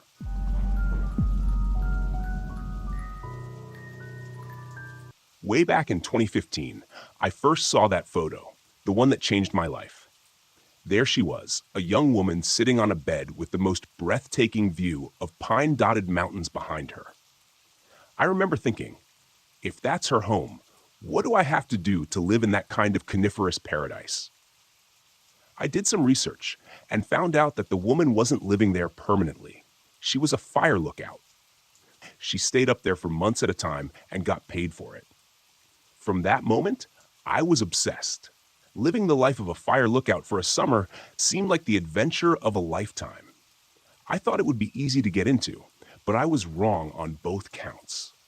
When I first applied in 2015, I was way underqualified and got rejected within days. That stung, but it also ignited a fire in me. I did volunteer work, built up my resume with stints at community gardens, and even spent some time at the National Arboretum. By the time 2016 rolled around, I thought I had a fighting chance. But after weeks of hoping and praying, I got another rejection. This one hurt twice as much. I'd put in the work, but it still wasn't enough. It took 2 more years of grinding, applying, and getting rejected. By the time I applied for the 2017 season, just before the 2016 holidays, I was so jaded that I made alternative plans for the summer. That way, the rejection would be like water off a duck's back. And then, the only time I actually planned not to be accepted was the year I finally was. I remember opening the email with shaking hands. When I read the words, "Congratulations, you've been assigned to Gold Mountain Lookout," I felt a mix of disbelief and elation. I'd waited 4 years for this, and it was finally happening. Gold Mountain, the tallest live-in tower in Washington state, would be my home for the next 3 months. I caught a red-eye from Portland to Spokane, landed in the early morning, and drove 170 miles out to Gold Mountain with my truck rental. The place was surprisingly easy to locate, with its own access road, Gold Mountain Lookout Drive. When I arrived mid-morning, a friendly forest ranger met me. We went over a few final details, and he handed me the keys. His big, warm smile and the way he asked if I had any second thoughts made me laugh. I was too excited to back out now. Once he left, I was alone. The isolation was both thrilling and daunting. I danced a little jig as I went to retrieve my stuff, feeling on top of the world. The only downsides were having to use a nearby creek to wash myself and walking down to the bottom of the tower to use the chemical toilet. But the pros outweighed the cons by a mile. For the first few days, everything was perfect. I loved the solitude, the peace, and the spectacular views. It was everything I dreamed of. But there was this nagging feeling in the back of my mind. Be careful what you wish for. The nights were the hardest. I didn't scare easily, but the noises in the woods at night were unnerving. The wind howled around the tower, making it creak like an old ship. I told myself it was just the wind, but the fear of something more sinister lingered. Every creak and groan felt like a footstep, every rustle of leaves like a whisper. One night, as I lay in bed with my heart racing, I realized that this dream of mine wasn't going to be all about peace and solitude. There was something out there, something watching, and I wasn't sure if I was ready to face it. The isolation grew on me faster than I expected. Each day was a new adventure, and I quickly fell into a routine. Wake up, check for fires, maintain the equipment, log the weather, and enjoy the vast expanse of wilderness that stretched out before me. It was everything I'd imagined and more. But there was always that gnawing feeling in the pit of my stomach, a sense of unease that I couldn't quite shake. The creek was my lifeline for washing up, and it was about 100 meters from the lookout tower. The first few times, I was apprehensive, constantly looking over my shoulder. It felt like someone, or something, was watching me. But I convinced myself it was just my nerves getting the better of me. I'd come here for solitude, after all, and I wasn't about to let my imagination ruin it. Then one day, as I made my way down to the creek, I saw him, a man crouched on the opposite side, dressed like a typical hiker but built like a linebacker. He had dark hair and glasses that gave him a nerdy look, but there was something off about him. My first instinct was to turn back. I forced myself to keep going. After all, he might just be another hiker passing through. "Hey there! Nice day for a hike," I said, trying to keep my voice steady as I approached the creek. He looked up, startled, and then stood up slowly. "Yeah, it is," he replied, but his eyes lingered on me longer than I liked. I stepped into the water, pretending to wash my hands, all the while keeping an eye on him. He seemed curious, asking what I was doing out here all alone. "I'm a fire lookout," I explained, trying to sound casual. "I stay up in the tower and monitor for fires." "All by yourself?" he asked, a note of disbelief in his voice. "Yes, but I have a radio and bear mace," I said, holding up the canister as if to prove a point. "I'm perfectly safe." He didn't seem convinced, but he nodded and eventually walked away. I watched him go, a cold knot of fear tightening in my stomach. There was something about his demeanor that unsettled me. I finished washing up quickly and hurried back to the tower. For the next few days, I couldn't shake the feeling of being watched. Every rustle in the bushes, every snap of a twig sent my heart racing. I told myself it was just paranoia, but I couldn't help but feel like I wasn't alone. My nights became more restless, each creak of the tower and howl of the wind making it harder to sleep. Then, a week later, I saw him again. I was down at the creek, and there he was, sitting on a rock as if waiting for me. My heart sank. This time, his presence wasn't a coincidence. He was there for me. "Hello again," he said with a smile that didn't reach his eyes. "I was hoping I'd run into you." "What do you want?" I asked, trying to keep the tremor out of my voice. "I just think it's dangerous for someone to be out here all alone," he replied, standing up and taking a step toward me. "You should have someone to watch your back." "I don't need anyone to watch my back," I said, stepping away from him. "I'm fine on my own." His smile faded, replaced by a look of frustration. "You're not safe out here, Jessica. Anything could happen." The way he said my name sent chills down my spine. I backed away, gripping my bear mace tightly. "Stay away from me," I warned. He didn't listen. Instead, he took another step toward me, his eyes dark with determination. "I'm just trying to help." I didn't wait to see what he would do next. I turned and ran back to the tower, my heart pounding in my chest. As I climbed the steps, I glanced back and saw him watching me, his expression unreadable. Back in the safety of the tower, I locked the door and sank to the floor, my hands shaking. The dream of solitude and peace had turned into a nightmare. I wasn't alone out here, and I wasn't safe. A week passed after that second encounter, but I never felt at ease. My once peaceful sanctuary now felt like a prison. Every shadow and rustle outside was a potential threat. I tried to focus on my duties, keeping a watchful eye on the horizon for signs of fire, but my mind kept drifting back to Tony. His words haunted me. "You're not safe out here, Jessica." It was late one night when it happened. The crickets had been singing their usual chorus, and I was beginning to drift off when I heard it. A sound that didn't belong. A footstep on the steel stairs below. My eyes flew open, and my heart pounded in my chest. I lay there listening, hoping it was just my imagination. Then I heard it again. The distinct clink of a boot on metal. Someone was climbing the stairs. I scrambled out of my sleeping bag, pulling on my boots and grabbing the Bear Mason taser. My breath came in shallow gasps as I tried to steady myself. "I know someone's out there," I called out, my voice trembling but loud. "I've got a gun, and I'm about to call the Rangers." There was a moment of silence. Then I heard his voice. "You're not safe out here, Jessica." That same flat, scolding tone. It was Tony. Fear surged through me, but I forced myself to stay calm. "If you try to come in here, I'll push you off the tower," I shouted. "Get out of here now!" His footsteps continued, slowly, methodically. He was getting closer. Through the gaps in the floor, I could see his shadow moving up the stairs. My hands shook, but I held the bear mace ready, my thumb on the trigger. Then, Tony's face appeared at the window, illuminated by the faint moonlight. His twisted expression of anger and determination sent a fresh wave of terror through me. He didn't say anything this time. He just stared at me, his eyes dark and cold. Then he reached for the door handle. "Don't you dare!" I screamed, and without hesitation I sprayed the bear mace directly at his face. He recoiled, howling in pain, but he didn't back down. Instead, he lunged forward, trying to push his way into the cabin. I dodged his grasp, my heart racing. He was strong, and I knew I couldn't let him get his hands on me. I grabbed the taser and jabbed it into his side. He screamed, a horrible guttural sound, and fell back against the wall. "Get out!" I shouted, my voice breaking. "Leave me alone."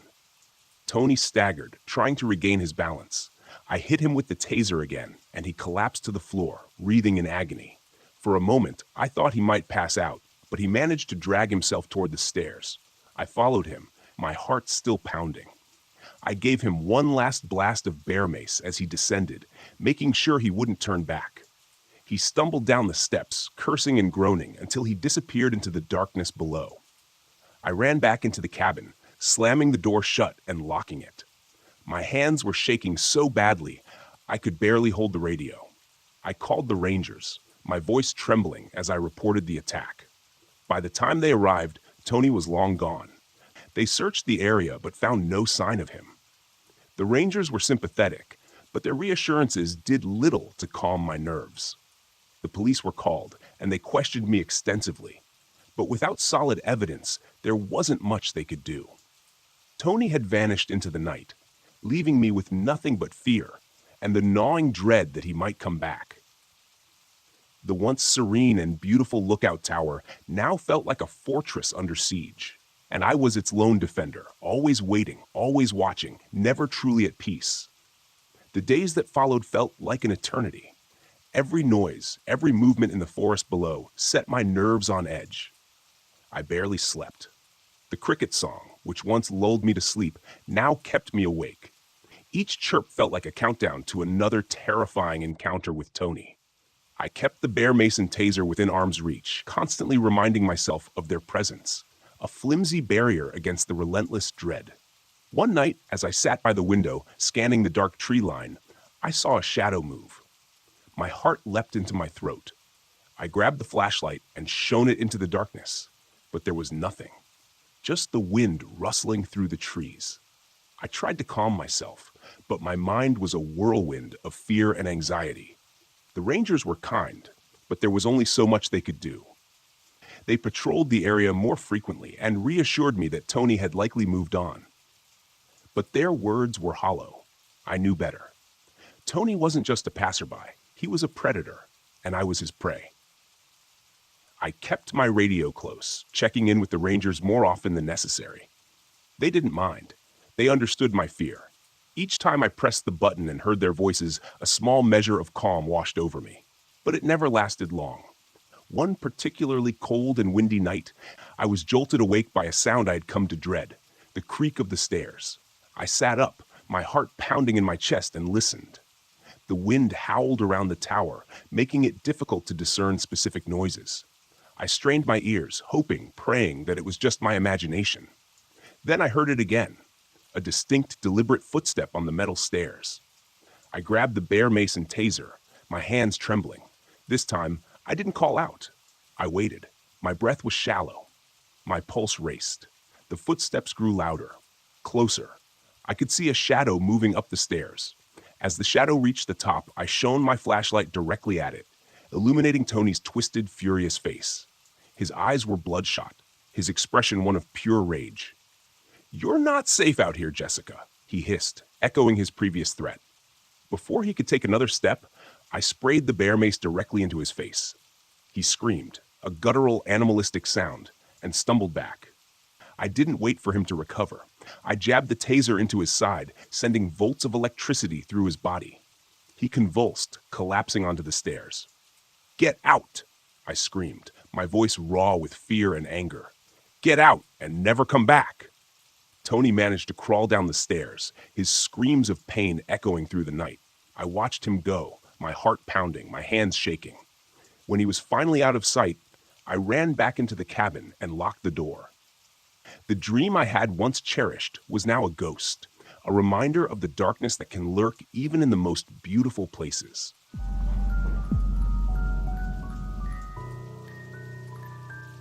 I pulled into the campground just before sunset, expecting the usual, a few quiet families roasting marshmallows, maybe a couple of seasoned hikers turning in early.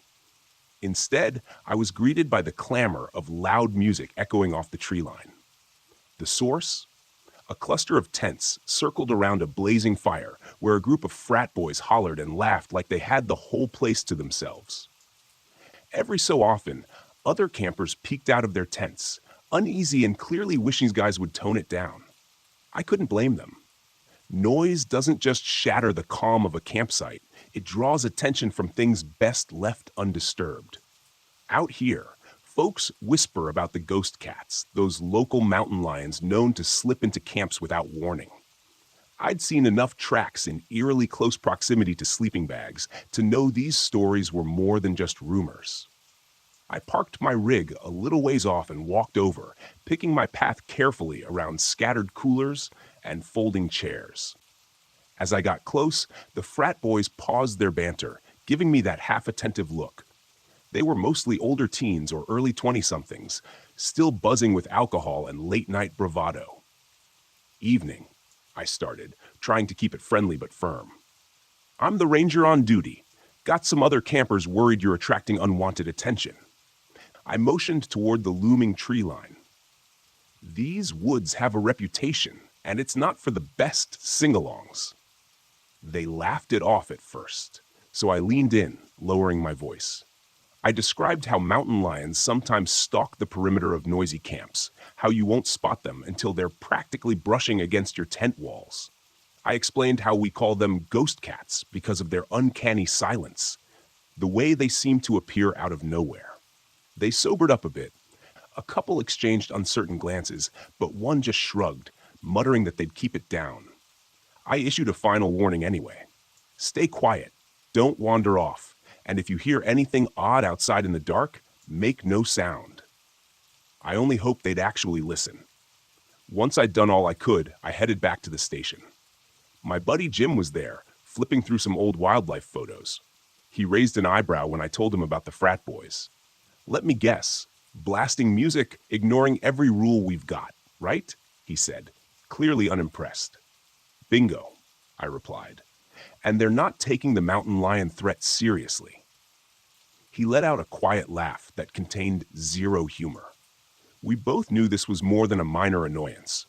If something did happen, we'd be the ones hauling them out, or dealing with an injured cat that got too comfortable around humans. That's when we started talking about a plan.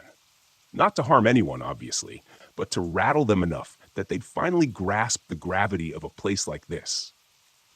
Jim reminded me about the old lion pelt in our interpretive center. Used it once or twice for educational tours. Though it always gave me the creeps, its glass eyes caught the light in this unnerving way, like it was still alive.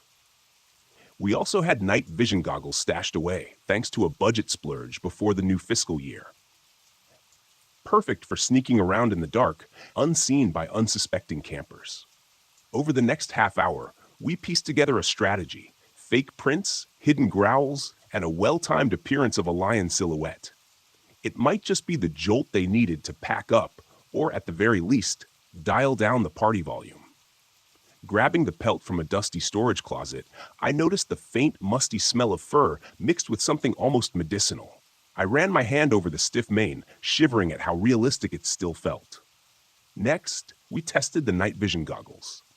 Even in the dim station lights, they turned everything into an eerie green that made my pulse spike. By the time we had our gear ready, the sun had slipped below the horizon. The woods outside transformed into a dark maze. I had this sense that the frat boys, oblivious in their tents, were about to discover that being out here isn't just a carefree getaway. If they refused to respect the campground's unspoken rules, well, we'd give them a night they wouldn't forget. Jim killed the overhead lights as we locked up. We checked our plan one last time, and I took a breath, settling my nerves. We were about to sneak into that campsite, loaded with props and a fair share of wild imagination. In the back of my mind, I thought about the actual ghost cats prowling these hills. I hoped we wouldn't run into a real one while pulling our prank. It's one thing to frighten a few campers. It's another to come face to face with the genuine article. Still, I felt this rush of adrenaline as we set off into the darkness. Maybe it was the satisfaction of delivering a wake-up call. Or maybe it was just that strange, hushed energy you feel whenever you realize you're not at the top of the food chain out here. Either way, there was no turning back. We had our plan, and we were committed to seeing it through. The night was only getting darker, and the silent woods seemed to hold their breath, waiting for whatever came next. I hunched down in the cramped front seat of our Jeep, double-checking that the lion pelt was still tucked out of sight. Outside, moonlight drenched the forest in faint silver, and every rustle of wind through the branches made me brace for actual movement. I couldn't help scanning the dark spaces between the trees, searching for any flicker of eyes that might belong to the real thing. My coworker Jim was fidgeting in the passenger seat, adjusting the small PA system we'd use for the recorded roars. "Ready?" he asked, voice low. "As I'll ever be," I replied, half hoping those frat kids were already asleep and half itching to put our plan into action. Either way, we needed to move quickly. The night sky was starless, and visibility would only get worse. I eased the Jeep toward their campsite, headlights off to keep our approach silent. Stopping a good distance away, we slipped out and quietly shut the doors. The path under our boots was damp from an earlier drizzle, which made our footfalls softer, but also gave the soil a perfect texture for stamping fake tracks. One by one, we planted oversized paw prints in the mud, making sure to press deeply near the tents. Every so often, we paused to listen, worried someone inside might stir and peek outside. But all we heard was the faint crackle of a dying fire. Next, Jim propped the lion pelt onto two sturdy sticks we duct-taped together. Seen straight on, it was eerily convincing. Massive head, snarling mouth, and the kind of glassy eyes that appeared to stare into your soul. I caught myself glancing over my shoulder, half expecting an actual animal to emerge, drawn by the uncanny shape. With the pelt set up, we turned to the other part of our plan, the roars. We'd preloaded the PA system with a series of snarls and growls from real mountain lion recordings. Jim started them at a low volume from across the clearing. The first noise rumbled through the darkness like a threat, and I could almost sense the campers tensing in their tents. A second roar followed, echoing off the surrounding trees, making it sound as if multiple predators were encircling the area. I slipped back into the Jeep and carefully flicked on the headlights, aiming them so they backlit the pelt. From the angle of the beam, it looked like a living, breathing cat pacing along the outskirts of the camp. Jim shouted from behind a bush, "Stay in your tents!" His voice shook with just enough panic to convince anyone he was facing a genuine attack. "She's moving around us," he hollered, layering more drama into the moment. Then he bellowed, "There's another one." The reaction inside those tents was instant. Muffled cries, frantic rustling, the scrape of tent zippers being yanked shut. I killed the lights in one sudden click. Darkness swallowed the campsite. Jim dropped the sticks, and we ditched the lion pelt. In under a minute, we tore back to the Jeep, adrenaline hammering through every vein. As I started the engine and sped off, I thought I detected one final roar playing through the PA system, echoing behind us like a last warning. When dawn finally broke, the camp's radio chatter indicated that nobody had poked their head out until well into the morning. From our station windows, we could imagine their pale faces and wide eyes discovering the huge paw prints scattered around, some alarmingly close to their tent doors. We heard they packed up not long after, throwing nervous glances over their shoulders at the looming forest. No doubt, they were rattled to the core. Jim and I swapped glances, both relieved to hear they were safe, but also satisfied we'd given them something to think about. We'd wanted them to respect these woods, or at least remember that nature doesn't tolerate fools. From what we heard later, they told everyone about the mountain lion attack they'd barely survived. Maybe next time, they'd remember that out here. Silence can be the difference between a peaceful night and something far more dangerous.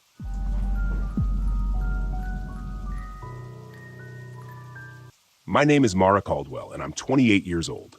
This happened along Paint Creek Scenic Trail in West Virginia during a trip I'd planned to reconnect with my art, and frankly, myself. It was supposed to be a peaceful escape from the noise of the world, but instead, it became something I still can't fully explain. I had just come off a long relationship that ended in the kind of breakup that leaves you questioning everything. Your choices, your direction, your worth. Art was the only thing that felt steady. So I packed up my RV and hit the road. Paint Creek had come up in my research as a serene, lesser-known spot for nature lovers. I thought it would be the perfect place to spend a few days sketching and painting in solitude. When I arrived, the place was exactly as described, quiet, secluded, and hauntingly beautiful. The creek meandered through dense woods, its surface catching the sunlight like shards of glass. The leaves were just starting to turn, and the air carried a faint chill that hinted at the coming fall. I parked my RV near an old wooden bridge that crossed the creek. The bridge looked like it belonged in a ghost story, its weathered boards sagging slightly, but I couldn't resist its charm. I set up camp and spent the first day wandering the trails and sketching the landscape. The stillness was almost too perfect, but I chalked it up to being unused to this level of isolation. That night, I sat by the creek, working on a watercolor of the bridge as the sun dipped below the horizon. The forest around me grew darker, and the silence became oppressive. There were no birds, no insects, just the sound of the water trickling over rocks. I tried to focus on my painting, but a strange unease crept over me. It was like the air had shifted, growing heavier, colder. And then I heard it, a faint humming. It was soft at first, almost melodic, but it didn't seem to have a source. It wasn't coming from the creek or the woods, it was just there. I froze, my brush hovering over the paper. The sound grew louder, more distinct, and I realized it was a woman's voice, humming a tune I didn't recognize. "Hello?" I called out, my voice breaking the stillness. The humming stopped abruptly, as if I'd startled it. For a long moment, there was nothing but silence. I told myself it must have been the wind or some trick of acoustics, packed up my supplies, and hurried back to the RV. The next morning, I woke to find my art supplies scattered across the ground outside the RV. My brushes were snapped in half, my paint spilled and smeared across the dirt. My first thought was that an animal had gotten into them, but there were no paw prints, no signs of disturbance other than the destruction itself. It didn't make sense. I spent the day trying to paint, but something felt off. The colors didn't look right. The lines felt shaky. Frustrated, I decided to take a break and explore more of the area. The old bridge drew me in again, its weathered planks creaking under my boots as I crossed it. The creek below was impossibly still, its surface like a mirror reflecting the gnarled trees overhead. On the far side of the bridge, I noticed something etched into one of the trees. A name and a date carved deep into the bark. Margaret, 1893. The letters were uneven, as if done in haste. But what caught my attention was the feeling that swept over me as I touched the carving, a sudden, overwhelming sadness that didn't feel like my own. That night, the humming returned. I was inside the RV, trying to sketch, when I heard it again, drifting through the stillness. It was louder this time, unmistakable. The sound seemed to seep through the walls, wrapping around me like a cold embrace. I grabbed my flashlight and stepped outside, my heart pounding. The air was icy, much colder than it had been earlier, and the forest was eerily quiet. The humming led me to the bridge, where the fog had thickened, shrouding the creek in an otherworldly glow. And then I saw her. She stood at the edge of the creek, her back to me. She wore a long dress, the kind you'd see in old photographs, and her hair cascaded down her back in dark waves. She was humming that same mournful tune, the sound weaving through the air like a spell. "Hello?" I called out, my voice trembling. She stopped humming, but didn't turn around. I took a hesitant step closer, and as I did, she began to dissolve, her form breaking apart like mist until there was nothing left but the fog. I stood there, frozen, unsure if what I'd seen was real or some trick of the light and my overactive imagination. The next day, I decided to drive into town to clear my head. At a small gas station, I struck up a conversation with the attendant, an older man who seemed to know the area well. "You're camping by the bridge, aren't you?" he asked when I mentioned Paint Creek. "Yeah, why?" He hesitated, then said, "People say it's haunted. They call her the Lady of Paint Creek. Story goes, she was abandoned by her husband during a harsh winter. He promised to come back for her, but he never did. She waited by that bridge until she froze to death. Now she haunts the creek, looking for people to join her." I laughed nervously, but his expression remained serious. "I'd avoid that bridge if I were you," he added, "especially at night." That evening, I couldn't stay away. Something about the Lady of Paint Creek drew me in, like a moth to a flame. I set up my easel near the bridge, determined to capture her essence in my painting. As the hours passed and the sun dipped below the horizon, the fog rolled in again, and the humming returned. This time it was louder, more insistent. The air around me grew colder, and when I looked up, there she was, standing in the middle of the bridge. Her face was pale, almost translucent, and her hollow eyes bore into mine. She didn't move, but the humming turned into words, a whisper that sent chills down my spine. "Stay with me." I backed away, but my foot slipped on the wet grass, and I fell. When I looked up, she was gone, but the feeling of her presence lingered, heavy and suffocating. I grabbed my supplies and ran back to the RV, locking the door behind me. That night, I dreamed of her. In the dream, I was standing on the bridge, staring down at the icy water. She appeared beside me, her hand cold as she touched my arm. "He left me," she whispered, her voice filled with sorrow. "They all leave." When I woke, I couldn't shake the feeling that she was still there, just beyond the edges of my vision. I knew I had to do something to end this, to break her hold on me. On my final night at Paint Creek, I returned to the bridge with my sketchbook and paints. The fog was thicker than ever, and the cold seeped into my bones. I set up my supplies and began to paint, my hands trembling as I worked. I painted her story, the bridge, the creek, her lonely figure, waiting in the snow. As I finished, the humming surrounded me, and she appeared again. This time, closer. Her hollow eyes were filled with tears, and she reached out a hand toward the painting. I stepped back, unsure of what to do. "You're remembered now," I said, my voice breaking. "You're not forgotten." She stared at the painting for what felt like an eternity, then dissolved into the mist. Her presence lifted, like a weight from my chest. The forest grew quiet again, and for the first time, I felt a sense of peace. I left Paint Creek the next morning, the painting tucked safely in the RV. It's one of my best works, but I've never been able to sell it. Something about it feels sacred, like it belongs to her. Even now, I hear her humming in my dreams. but it's softer now, almost peaceful, as if she's finally found rest. And maybe in a way, so have I.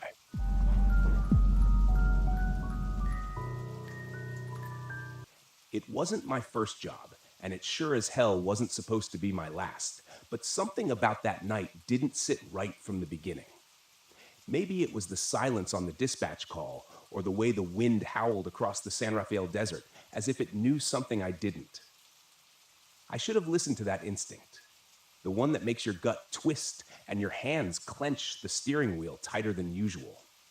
But when the money's right, sometimes you take a job you wouldn't otherwise. The rig hummed beneath me as I barreled down I-70, heading west. The sky was bruised with the last light of day, purple streaks fading into a storm building on the horizon. I had a long way to go and no time to waste.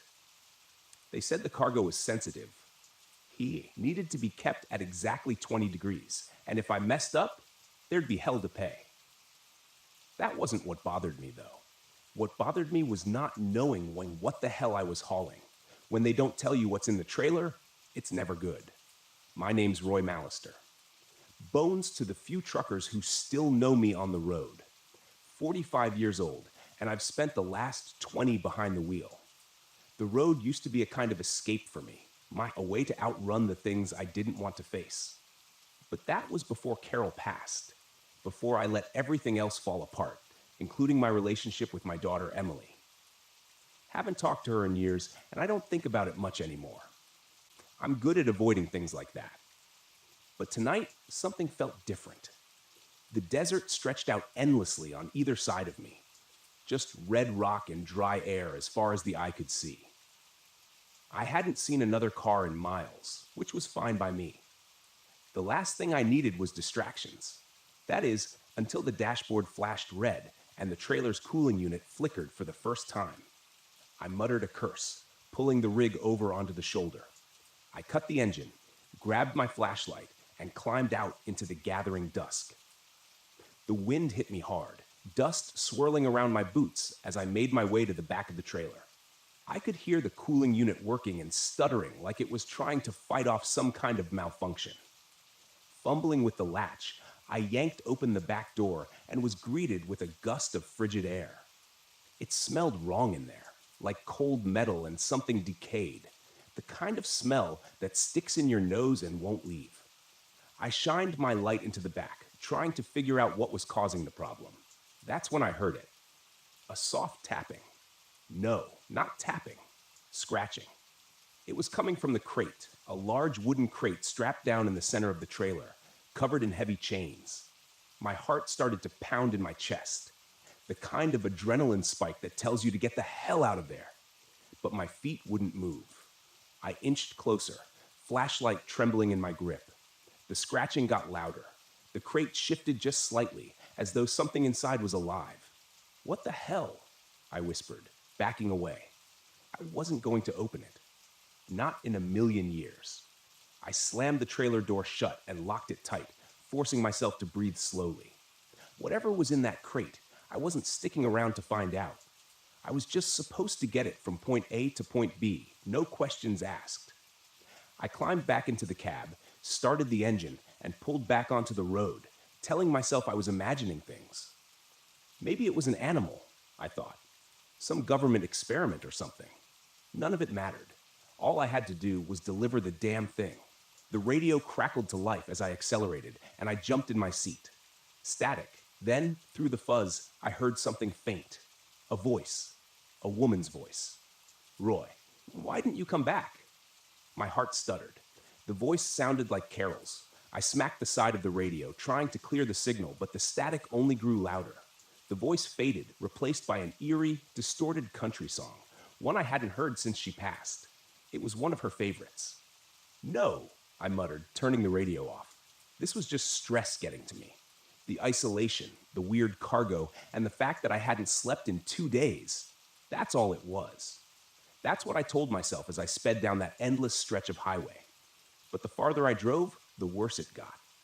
The storm hit an hour later, and with it came the figures. I thought they were just shadows at first, shapes in the mist thrown up by the desert sandstorm. But as the wind howled and the sand lashed against the windshield, I could swear I saw them. People walking along the roadside. No, not people. Ghosts. Old men in trucker caps, women in long, flowing dresses, their faces pale and hollow, their eyes dark as the night. I gripped the wheel tighter, trying not to look. If I didn't look, they weren't real. That's how it works, right? I blinked hard, forcing my eyes back on the road, but I couldn't shake the feeling that someone, something, was watching me, following me. The trailer lurched hard, like something had slammed into the back of it. "What the hell?" I shouted, swerving the rig as I fought for control. My headlights cut through the dust, illuminating the desolate highway, but there was nothing there. Nothing but empty miles. The trailer shook again, then came the knocking, loud, rhythmic, like someone was pounding on the inside of the crate. I could feel the hairs on the back of my neck stand up. I was done pretending it was nothing. I was done lying to myself. I had to stop. I had to see what was in that crate. I pulled the rig to the side of the road again, hands trembling as I jumped out of the cab. The wind whipped sand into my face, stinging my eyes, but I didn't care. I grabbed a crowbar from the toolbox and made my way to the back of the trailer. The knocking hadn't stopped. It was louder now, more urgent. With a deep breath, I unlocked the trailer and threw the doors open. The cold hit me again, but this time it wasn't just the refrigeration. There was something wrong about it. The air inside was thick, oppressive, like it was pressing down on me. I raised the crowbar, jammed it under the lid of the crate, and pried it open. And then everything stopped. The wind, the knocking, even the pounding of my own heart. Inside the crate, nestled in layers of straw and old cloth, was something small. It looked like a statue, a human skull, but blackened with strange symbols carved into the bone. It seemed to pulse, like it was alive, like it was breathing in time with me. And then the whispers started. Not from the radio this time, but from the skull itself.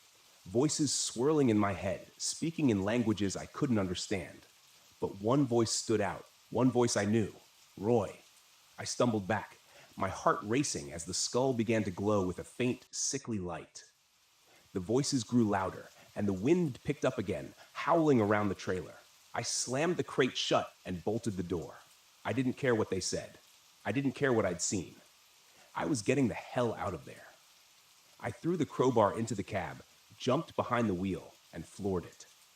The trailer lurched behind me as I tore down the highway faster than I'd ever driven in my life. The storm whipped around me, and through the swirling dust, I could see them again. The figures. They were closer now, standing on either side of the road, their eyes following me. Some of them looked familiar. Faces I'd seen on the road before. Long-dead truckers, friends. Then, as if the storm itself parted, I saw her. Carol, standing in the middle of the road, her white dress flowing in the wind, her eyes locked on mine. I jerked the wheel, swerving to avoid her, but the rig skidded off the road. The trailer jackknifed as it skidded across the desert sand. I barely managed to hang on as the truck groaned to a stop, tilted sideways in a ditch. Silence. I sat there for a long time, staring out into the empty desert, trying to breathe. The storm passed, but I knew it wasn't over. I reached for my phone. No signal. No way out. And then, just as the last light faded from the sky, I saw her again. Carol walking slowly toward me. Her face pale and cold, her eyes filled with something I couldn't understand. "Roy," she whispered, her voice soft but clear in the stillness. "It's time to come home." I didn't run. I didn't scream. I just sat there, waiting as the darkness closed in around me.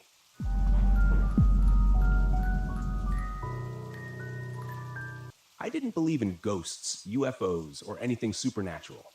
I spent most of my career chasing down so-called paranormal phenomena and explaining them with cold, hard facts. That was my job, turning superstition into science, myths into measurable data. The Brown Mountain Lights? They were just another mystery waiting for a rational explanation. That's what I told myself as I drove my RV up the winding roads of Pisgah National Forest. The thick trees closed in on either side. The air was crisp, and autumn leaves scattered across the path. There was a quiet stillness that made the world feel far away. I should have felt calm, excited even. But as the sun began to sink behind the distant ridges, leaving the forest bathed in shadow, I felt something else. Tension. Shaking it off, I parked the RV at the remote campsite I'd scouted. This was supposed to be a solo trip, a few days to get up close and personal with the Brown Mountain Lights, interview locals, take readings, and prove once and for all that the lights were nothing more than atmospheric conditions or optical illusions. I had all the gear I'd need: high-resolution cameras, thermal scanners, EMF detectors, the works. I wasn't expecting to find anything supernatural, just an anomaly. And anomalies had explanations. But the moment I stepped out of the RV, a chill ran through me. The trees rustled softly, as if whispering some secret I wasn't meant to hear. Focus, I muttered to myself, dragging my gear out and setting up the cameras, angling them toward Brown Mountain Ridge. I had a perfect view of the ridge from my campsite, miles away, but clear in the distance. That's where the lights were supposed to appear. By the time I was fully settled in, I was sitting outside the RV, bundled in a jacket, sipping coffee, and staring out into the dark, waiting. The forest was eerily silent. No birds, no wind, nothing. Just stillness. Then, around midnight, I saw them. At first, they were faint, flickering, small orbs of light hovering just above the ridge. I squinted, adjusting the focus on my binoculars. There they were. Three lights bobbing in the air like they were floating on an invisible current. I grabbed my camera, flipping the switch to start recording, but nothing happened. The lens stayed black. The screen dead. What the hell? I muttered, fiddling with the buttons. Fully charged and brand new, the camera shouldn't have malfunctioned. I checked the battery, clicked it back into place, and tried again. Still nothing. Frustration surged through me. This was exactly what I'd come here for. The lights, right there in front of me, and I couldn't even capture them. I stood up, grabbing my thermal scanner, but when I flipped it on, the screen flickered, then went dark. "Come on," I whispered, trying to stay calm. The gear wasn't cheap, and none of it should have been failing, but it was, piece by piece. The lights danced on the ridge, growing brighter, closer. My heart raced. I wasn't scared, I told myself. I was just annoyed. The logical part of my brain struggled to make sense of it. Maybe the electronics were glitching because of interference. Some kind of electromagnetic field or something. I took a deep breath, trying to settle my nerves. But the lights, those strange pulsing orbs, kept moving, almost as if they were drifting toward me. The air turned cold, so cold that I could see my breath misting in front of my face. A thin layer of frost started forming on the ground, on the RV windows, on my gear. I pulled my jacket tighter around me, my hands beginning to stiffen in the chill. It didn't make sense. The weather forecast had called for a cool night, but nothing like this. I checked my phone's temperature app. 30 degrees? Impossible. I glanced at my surroundings, feeling the silence close in around me. Then I noticed the lights were no longer on the ridge. They were much closer now, floating just above the treetops, flickering like distant fireflies, but larger. Too large. I watched, heart pounding, as they bobbed and weaved. Their glow cast long shadows on the ground. I pulled out my phone to take a video. The screen flashed, then went black. It wouldn't turn on.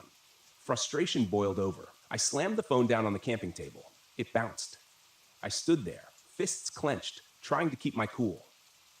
This was why people got sucked into believing nonsense, because technology failed at the worst possible moment. The lights weren't supernatural. There had to be an explanation. Maybe the cold was messing with the equipment, or some kind of atmospheric distortion. But then I saw the handprints. Small, faint handprints etched in frost on the RV window. They hadn't been there before. I knew that. I stared at them, my breath catching in my throat. They looked like the handprints of a child, no more than a few inches across. And they were slowly, gradually melting away in the cold. A prickling sensation crawled up the back of my neck. I turned to look at the lights, now hovering at the edge of the forest. Close enough that I could make out their eerie bluish glow.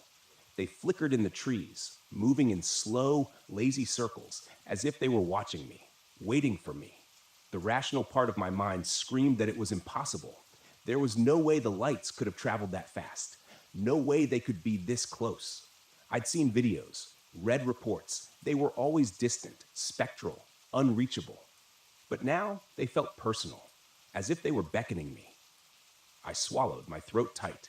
Without thinking, I took a step forward. The cold deepened, pressing in on me from all sides. The frost crept up the sides of the RV, spreading like delicate veins. The temperature continued to drop. My breath came out in ragged gasps, and my vision blurred. The lights drifted deeper into the trees, flickering and glowing, moving in a pattern that felt deliberate, like they wanted me to follow. And I did. I grabbed my flashlight, my hands trembling as I made my way toward the forest's edge. The beam of light was weak, barely cutting through the dark. I kept my eyes on the lights, feeling a strange pull in my chest, like something was urging me forward. As I entered the trees, the world grew darker. The lights danced just out of reach, always a few steps ahead of me, their glow casting an ethereal light on the twisted branches. The forest felt wrong, too quiet, too still. I checked my watch. 2 hours had passed. I hadn't even noticed.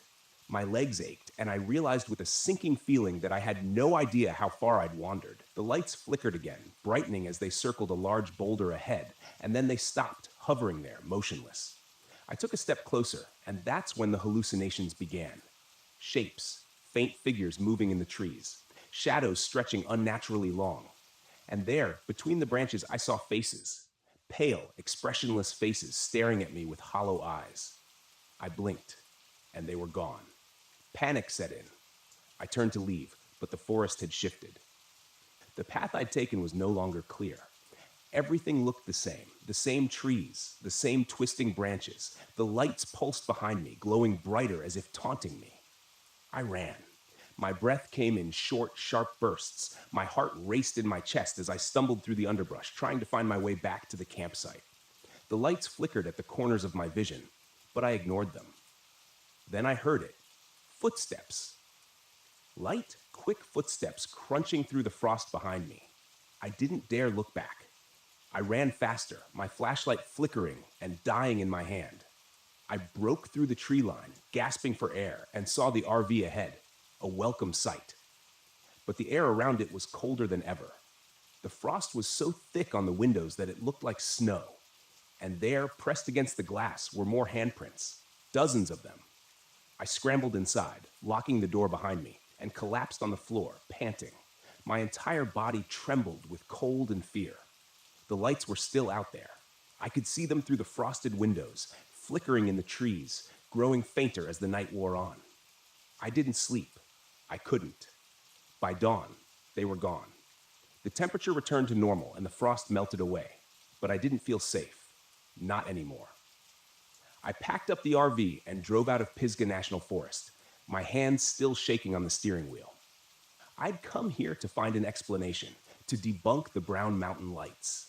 But what I found was something else, something I couldn't explain. And I knew, deep down, that the lights weren't just a phenomenon.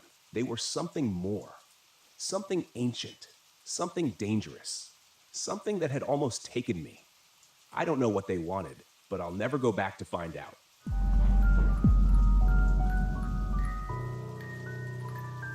It had been 4 months since the divorce was finalized, and I was still trying to wrap my head around it.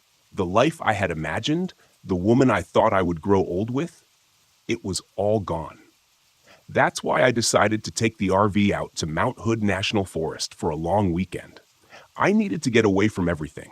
No people, no reminders, just me and nature. My therapist said it would be good for me to clear my head and reconnect with something that didn't remind me of failure. Honestly, I didn't know if it would work, but I had to try something. If I stayed home, I would have just drowned myself in the silence of my empty apartment.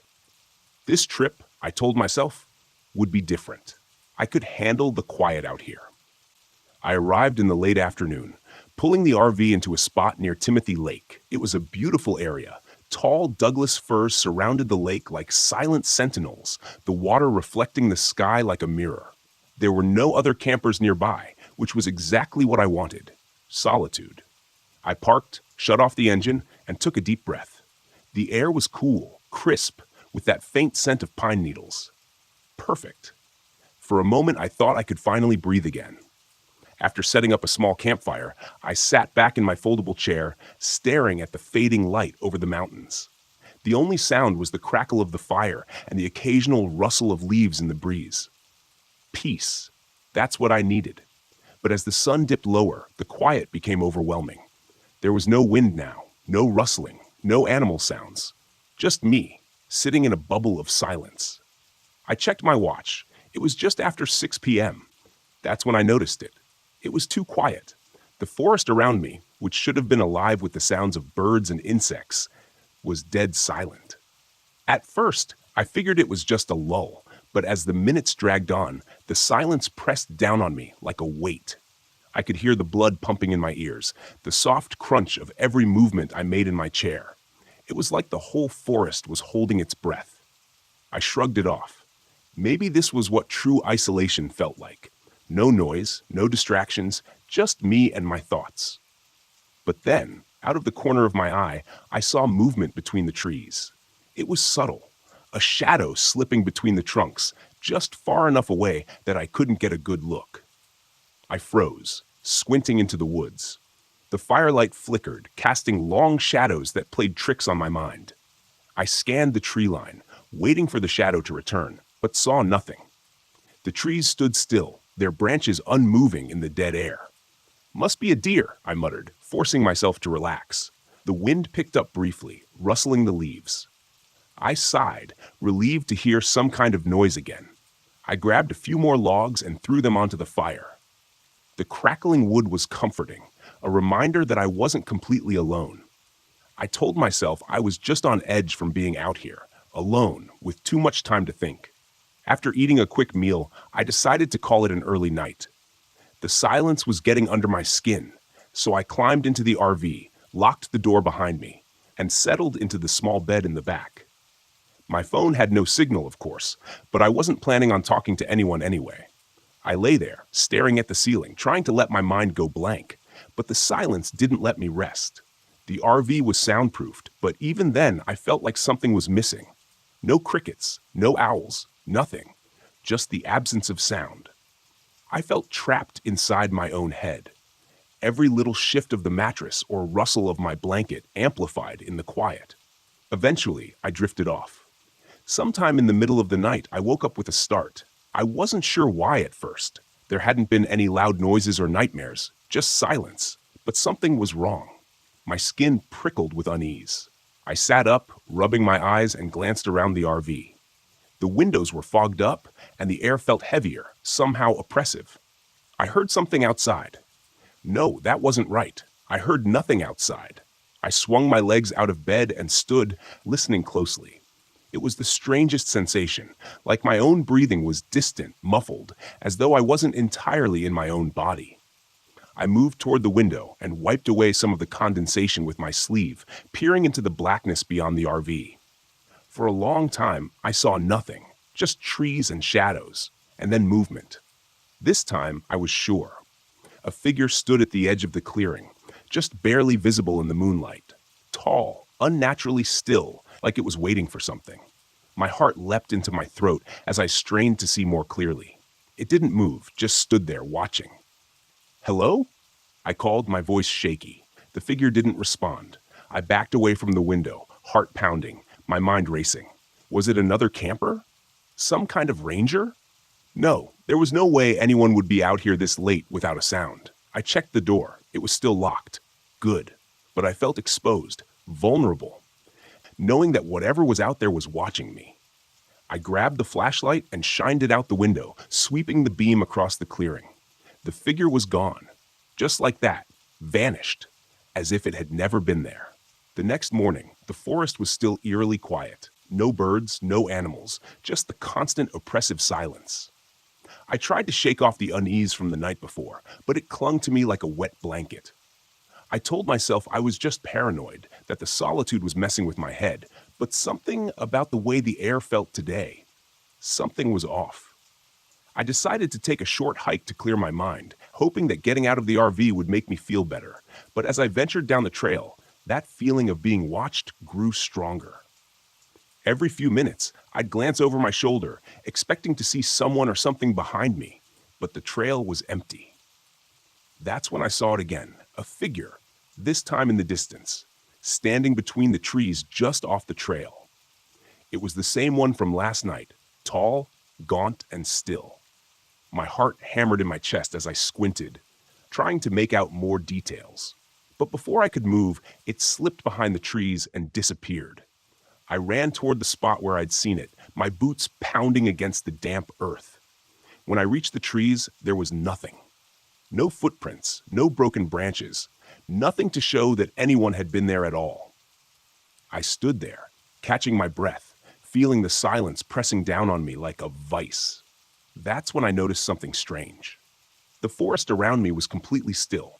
Even my footsteps had stopped making noise. I stopped my boot on the ground, but I heard nothing, not even the crunch of leaves beneath my feet. Panic surged through me. I clapped my hands together. Nothing. No sound. My breathing was shallow, frantic, but it was like I was listening to it from far away.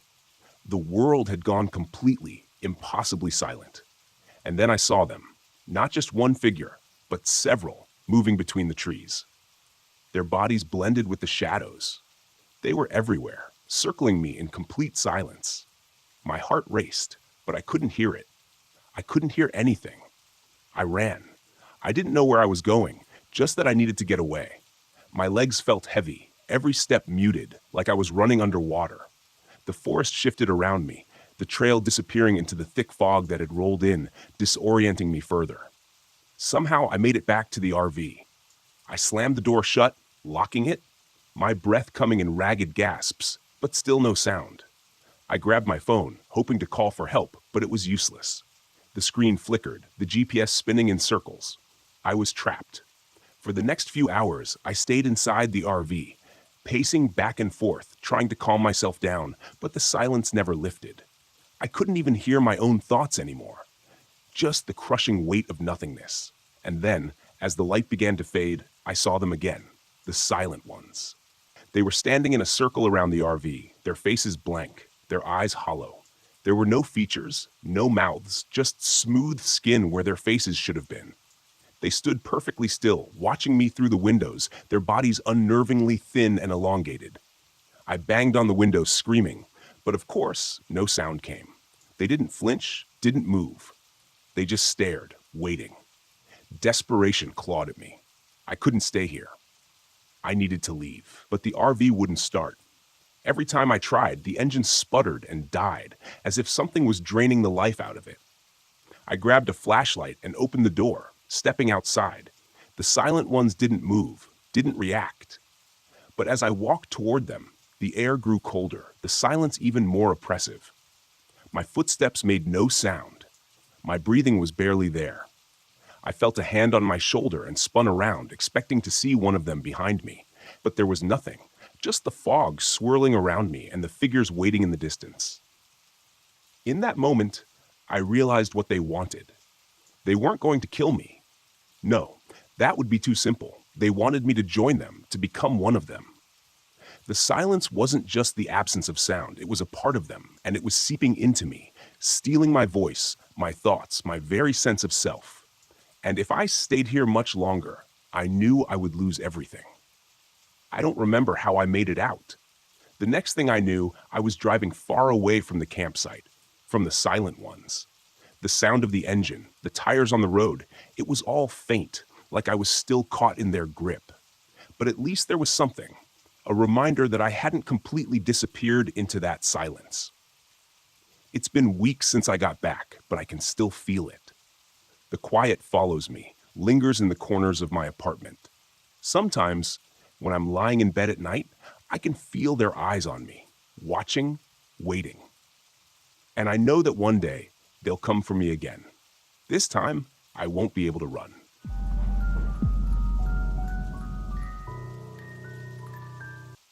My name is Jacob Johnson, and this happened back in 1996 out near the ragged coastline of Maine. I had this idea of finding some peace, so I borrowed my uncle's RV for the summer, thinking I'd get some fresh air, recharge from life. I figured I'd get in some solo time, a few fishing trips, some quiet nights. That's how I ended up at a park near Black Harbor, a little nowhere town that didn't even get cell reception back then. This wasn't a famous national park or even one of those scenic overlooks that people make pilgrimages to. It was just woods, rough and thick, fading into a rocky coastline that nobody seemed to care about. I was a few days into my quiet escape, living off canned beans on a half-empty propane stove that hissed with a little too much attitude for my taste. The most exciting part of my day was waiting for the rain to pass so I could take out my fishing rod. I didn't expect much more than sea salt air and seagulls. It was halfway through my fourth day, sometime in the late afternoon, that I heard what I figured must be kids from the local town messing around. The voices were faint, echoing through the woods in some distant way that made it hard to place them. I thought about walking down to see what was going on, maybe throwing a rock or two to scare them off if they got too close, but I didn't think much of it. By evening, though, something had shifted.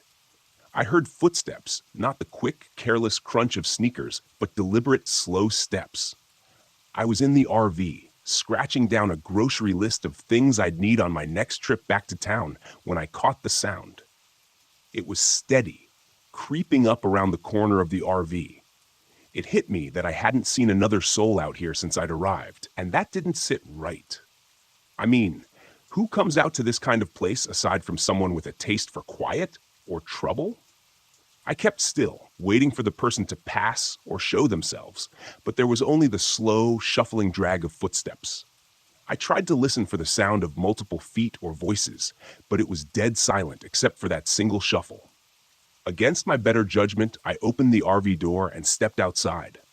Nothing, just trees swaying in the evening light. But my instinct told me to keep quiet. I could still feel something out there, hiding. The kind of presence that prickles the hair on your neck and makes you regret stepping out of safety. I stayed there, scanning the tree line, listening. I almost thought I'd imagined it until I spotted something strange, half hidden between the trees, a figure, still as stone, facing away from me. The guy looked like he was part of the forest itself, cloaked in grime, with torn, mud-stained clothes hanging off him like a loose second skin. He didn't move. He didn't breathe. Just stood there, as if rooted to the ground. Now, I don't scare easy, but something about this man felt like a bad omen. I cleared my throat, thinking maybe he was some lost hiker or drifter, but he didn't flinch, didn't even look at me. Finally, I called out something casual, like asking if he needed directions. Still nothing. After a long moment, he turned, slow, like he was trying to remember how to move. His face was something I'll never forget, but not because it was scary exactly. It was hollow, if that makes any sense. This blank expression, like he'd forgotten what it meant to be human. He took a step forward, just one, like he was testing the ground. I backed up so fast I almost tripped. I tried to laugh it off, told myself he was just some messed up camper, but the way he looked at me, it was like he wasn't looking at me at all, just through me. I ducked back into the RV, my heart racing, and locked the door. It felt stupid, locking up, but something about him felt off, like he wasn't just some regular guy lost in the woods. I figured he'd wander off, but minutes later, I heard him shuffling again, this time closer to the RV. I looked out the window and saw him standing right there, not more than 10 feet away. His face twisted into this deadpan stare that sent a chill down my spine. Then came the whispering. Low, muttering sounds, barely audible, like he was talking to someone only he could hear. At first, I thought he was addressing me, but then I realized he wasn't looking at the RV at all. His head tilted, and he mumbled something about payment and lost souls. The words were scattered, fragmented, like someone trying to piece together a broken sentence. I sat there watching him, my heart pounding so loud I thought he'd hear it, but he just kept muttering, almost in a trance. At that point, I was just about ready to pack it up and find somewhere else to park. I reached for my bag, ready to throw some stuff together, when the RV suddenly rocked. I heard metal groaning, and something slammed into the side with a force that shook the whole rig. I was paralyzed for a second, gripping the edge of the table as the guy outside went silent. All I could hear was his breathing, loud and ragged against the thin walls of the RV. I heard a scratching sound, nails or something, scraping along the side, followed by a soft thud, as if he was testing the edges, feeling out the RV like it was some sort of animal he was trying to corner. I kept still, my back pressed against the wall, listening to every sound. I'd never felt fear like that. This primal kind of terror that kicks in when you realize you're trapped. The scratching stopped, and in the silence that followed, I heard the distinct sound of footsteps receding. I took a breath, thinking maybe he'd finally left, but then I smelled something foul. It was a metallic, rotten scent that crept through the vents, filling the air inside with a stench so bad it turned my stomach. I gagged, covering my nose, and nearly bolted for the door. Before I could, I heard him speak again. His voice was low and guttural this time. He muttered louder, "Must be paid." I froze, not sure if he was talking to himself or if he was giving some kind of twisted warning. Either way, I wasn't sticking around to find out. I grabbed my bag and edged toward the door, every instinct screaming at me to get out of there. I took a quick look through the window and saw him walking away, his figure disappearing into the trees. I bolted, taking off through the woods in the opposite direction. The sound of his footsteps echoed somewhere behind me, and for a moment, I thought I could hear him muttering again. I didn't look back. I didn't stop until I'd cleared the tree line and hit the gravel road. My feet ached, and my lungs burned, but I didn't care. I just kept running, putting as much distance as I could between me and that place. Hours later, I found a small gas station by the highway and told the cashier everything. He gave me this look, like he'd heard it before, then mumbled something about an old man who'd gone crazy years ago, back when the town was still booming. He said the guy used to wander the woods, talking to himself about debts and payments, claiming to be some sort of collector. Local legend had it that he went mad after his family drowned in a storm. The story was that he'd gone feral, taking to the woods, driven by some twisted sense of revenge or justice. I don't know if I believe in all that. All I know is that I saw him, heard him, and every time I think of that muttering, "Debt must be paid," I feel a chill that doesn't fade. I don't know who he thought I was or what debt he imagined I owed, but I'll tell you one thing. I'm never setting foot near Black Harbor again. Some debts you just don't pay.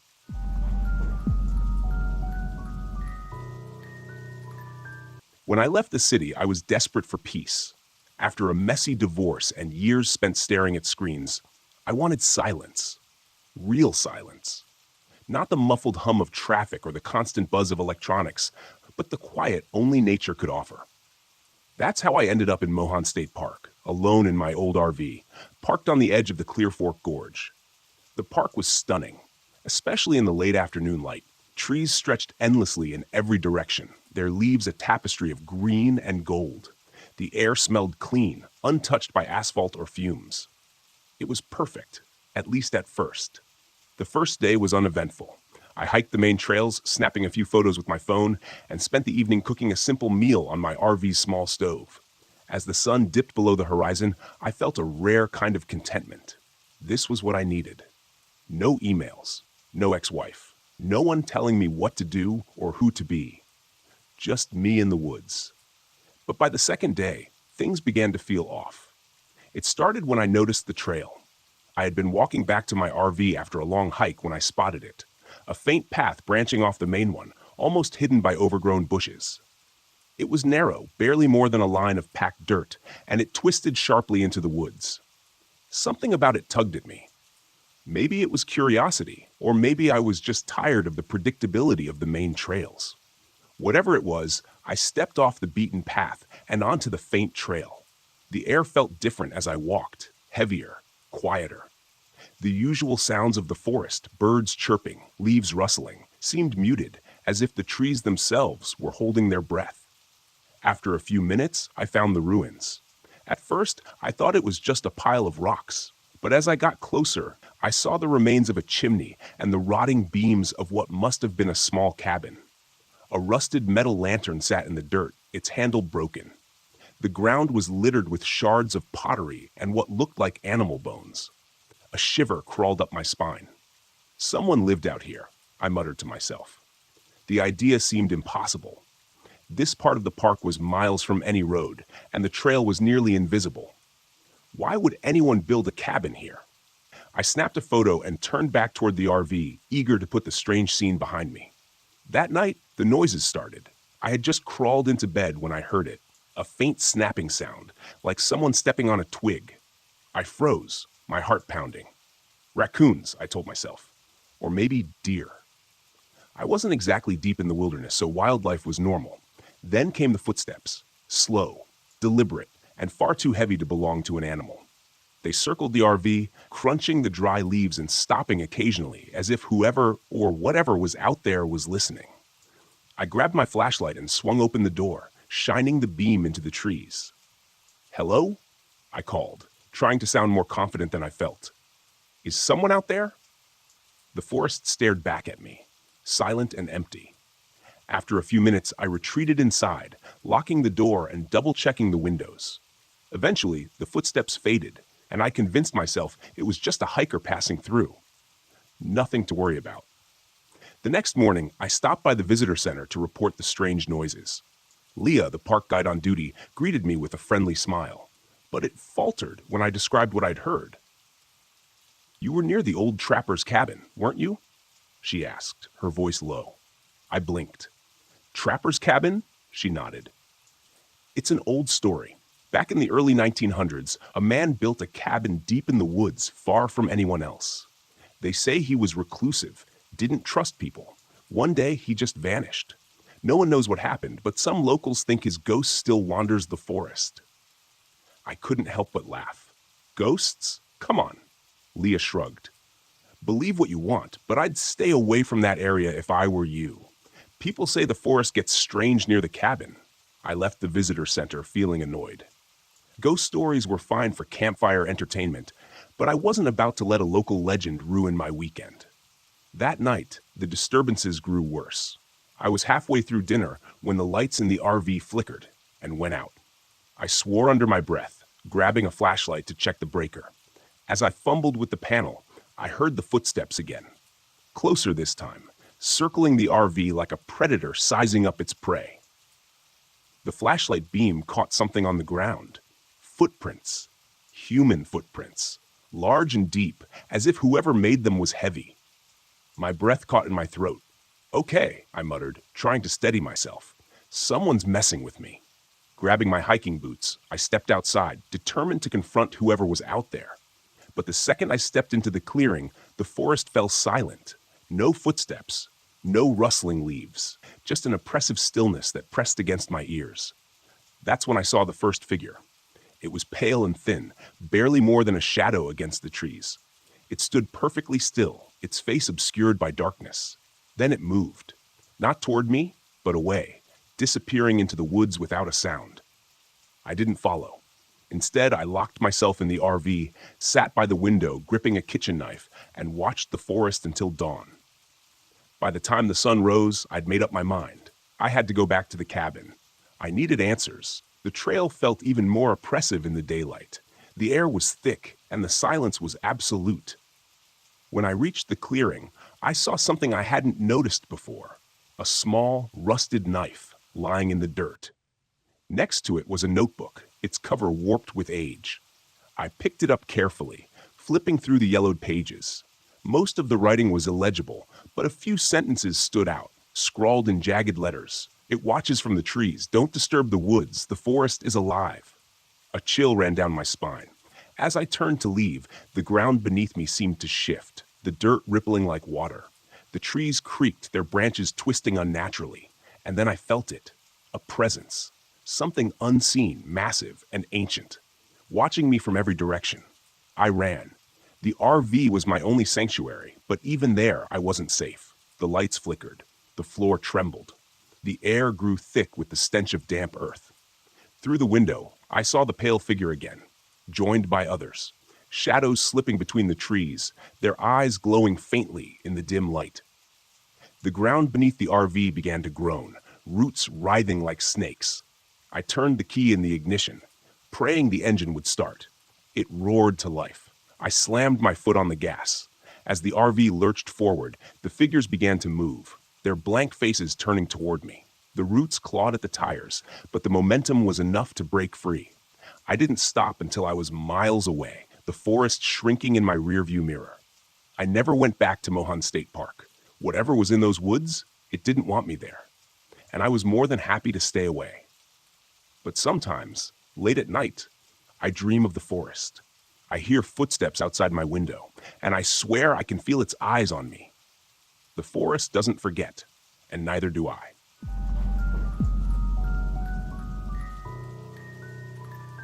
My name is Noah Brown, and I'm 36 years old. This happened last fall when I decided to take my first solo RV trip to Spruce Knob Lake in West Virginia. It was supposed to be a fresh start, a way to escape the wreckage of my divorce and prove to myself that I could handle life on my own.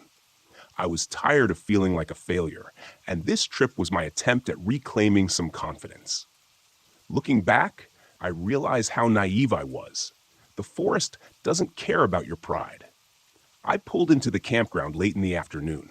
The drive had been longer than expected, thanks to winding mountain roads and a temperamental GPS that insisted I make turns onto non-existent paths. Spruce Knob Lake lay in a valley, surrounded by dense forest, the kind of place that felt untouched by time.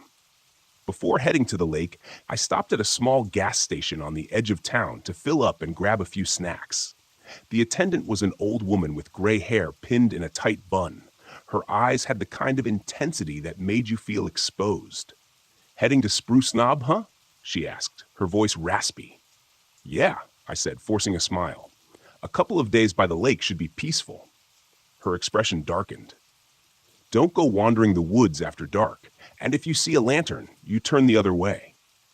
"A lantern?" I chuckled nervously, hoping to break the tension. "I'll keep that in mind." But as I drove away, her words lingered in my mind. By the time I reached the campground, the sun was dipping below the tree line. I parked the RV near the edge of the lake and set up a basic campsite. My gear was minimal: a rented stove, a secondhand flashlight, and a cheap folding chair that creaked every time I shifted my weight. It was quiet. Too quiet. The kind of silence that makes you hyper-aware of every small sound. The rustle of leaves, the soft lap of water against the shore, the occasional groan of the wind through the trees. Around 9 p.m., as I was reading by the dim glow of my lantern, I noticed something strange. A flickering light in the woods across the lake. It wasn't the steady beam of a flashlight or the glow of a campfire. It moved erratically, like an old oil lantern swaying in someone's hand. At first, I thought it might be another camper. But the more I watched, the more unsettling it became. The light moved deeper into the trees, then stopped, then blinked out. I told myself it was nothing, just my imagination playing tricks on me. But that night, as I tried to sleep, I couldn't shake the feeling that something was out there, watching. The next morning, I decided to explore one of the trails that looped around the lake. The air was crisp, the leaves a vibrant mix of red and gold, and for a while, I felt like I'd made the right choice coming here. About an hour into my hike, I heard it. Soft, rhythmic giggling. A child's laughter coming from somewhere ahead. "Hello?" I called out, my voice echoing through the trees. No response. As I rounded a bend, I saw her, a little girl sitting on a rock by the trail. She looked about 10 years old, with dark hair and a pale face. She was wearing old-fashioned clothes, a long skirt and a cardigan that seemed out of place. "Are you okay?" I asked, stepping closer. She didn't answer. Her eyes stayed fixed on something in the distance. "Are you lost?" I tried again. She turned her head slightly, just enough to look at me out of the corner of her eye. Then she stood and walked into the forest without a word. "Wait," I called, hurrying after her. But when I reached the spot where she disappeared, there was no sign of her. Just a muddy child's shoe sitting on the ground. By the time I got back to the RV, the clouds had rolled in, turning the afternoon gray and heavy. I tried to push the encounter with the girl out of my mind, telling myself it was just a weird coincidence. Maybe she was a local kid playing in the woods. That night, things got worse. The electrical system in the RV started acting up. The lights flickered erratically, and the radio turned on by itself, blasting static. My flashlight died, even though I had just put in fresh batteries. I lit my lantern for some semblance of control, but the flame cast dancing shadows on the walls, making the RV feel smaller, more claustrophobic. Then came the sound of footsteps. They circled the RV, slow and deliberate. I peered out the window but saw nothing. Still, the sound continued, crunching leaves and snapping twigs just outside. I locked the door and sat on the bed, gripping a kitchen knife I'd brought for cooking. The footsteps stopped, and for a moment, the silence was almost worse. Then a voice broke the stillness. "Stephen," it said, a child's voice. Against every instinct, I opened the door. The forest beyond was shrouded in darkness, but there it was again, the flickering light. The lantern hovered at the edge of the woods, swaying gently as if beckoning me closer. And then I saw her, the little girl, standing beneath the light. "Help me," she whispered, her voice carrying through the still air. I stepped out of the RV. My legs moved almost against my will. The lantern retreated into the forest, and I followed. The girl's figure was always just out of reach. The trail grew steeper and more treacherous, the ground soft and uneven beneath my boots. The lantern led me to the edge of a ravine, its rocky walls plunging into darkness. At the bottom, I saw something glinting, a small mirror, cracked and streaked with dirt. The little girl stood beside it, her pale face illuminated by the lantern's eerie glow. "Jump," she said softly. "What?" I stammered, my voice trembling. "You have to jump," she repeated. Her voice wasn't pleading anymore. It was cold, commanding. I looked down at the ravine, at the jagged rocks below. The lantern hovered above the abyss, flickering like it was waiting for me to obey. Something in me snapped. "No," I said, my voice firm. The girl's face twisted into something monstrous. Her eyes darkened, and her mouth stretched into an unnatural grin. "You don't get to choose," she hissed, her voice no longer human. I reached into my bag and pulled out my journal, the one thing I'd brought to document my journey to rediscover myself. Without hesitation, I hurled it into the ravine. The lantern flared violently, its light pulsing like a heartbeat. The girl screamed, a sound that seemed to tear through the fabric of the night, and then she and the lantern vanished. I stumbled back to the RV, my body trembling with exhaustion and fear. The electrical system was working again, the lights steady, the radio silent. I packed up and left before the sun rose, driving until I was miles away from Spruce Knob Lake. A week later, I found something waiting for me in my apartment. Sitting on the kitchen counter was an old oil lantern, its glass cracked and filled with ash.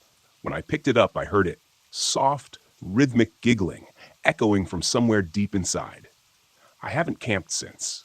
The wilderness isn't always what it seems. Sometimes it's better to stay lost in the chaos of the city than risk finding what waits in the silence of the woods.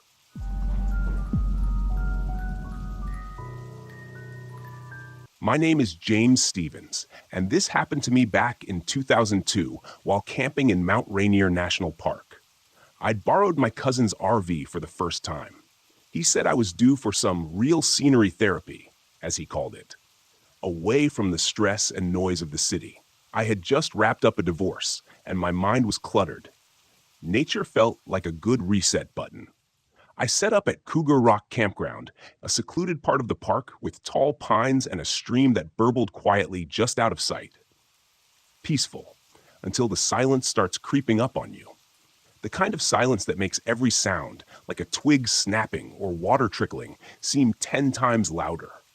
I parked the RV near the forest's edge, half a mile from the nearest camper, figuring the solitude would be good for me. Less human interaction, more time staring at clouds and mountains. Around mid-afternoon, I met another camper. His name was Russell, an older guy with a scraggly beard and a perpetual frown. He told me he'd been camping there for years, always alone. He said he liked the solitude, the natural rhythm of the place, whatever that meant. He had this rough way of talking, every word thick like he was chewing on gravel. Friendly enough, though, and I thought it was kind of nice to have a fellow loner around. We talked a bit about the area, and then he mentioned something about strange folks drifting into the park lately, people who didn't seem to belong. as he put it.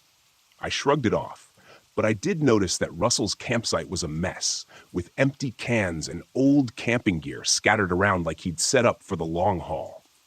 I got this off feeling like he wasn't there just for the peace and quiet, but I brushed it off. He was just another stranger in the woods. No more, no less. By sundown, I was back at my RV, thinking a quick dinner of instant noodles would do just fine.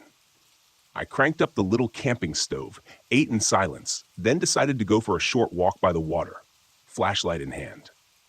The stream was a faint line of silver under the moonlight, but everything else had fallen into darkness. I'd taken just a few steps when I saw someone else on the trail. Not Russell. This guy was tall, with wild hair, clothes that were patched and frayed, and a scar that ran from his left cheek down to his neck. I gave him a nod, the casual, keep your distance nod people give in the wilderness. He didn't respond, just stared back, his eyes lingering a bit too long. I kept walking, but I could feel his gaze following me. It was like the guy was sizing me up. Back at my RV, I locked the door and made sure the windows were secure. I had just settled in to get some sleep when I heard footsteps. Light ones at first, like someone trying not to be heard. I thought maybe it was Russell. Maybe he'd had a bit too much of whatever he was drinking by the fire earlier. So I ignored it. But then the footsteps grew louder, then stopped, right by the side of the RV. A minute later, there was a light knock on the door. I froze, listening, my mind racing through who it could be. No one else was around. Not this late. I ignored it, hoping whoever it was would take the hint. But then came another knock, louder this time. I crept up to the small window by the door and peered out, just enough to catch a glimpse. It was the scarred man from earlier. He was standing there, his head tilted, a sick smile stretching his mouth like he'd found exactly what he was looking for. I forced myself to breathe slowly, to keep calm. I hadn't brought a gun, something I was seriously regretting at this point. But the guy hadn't seen me yet. Maybe he'd just leave if I stayed quiet.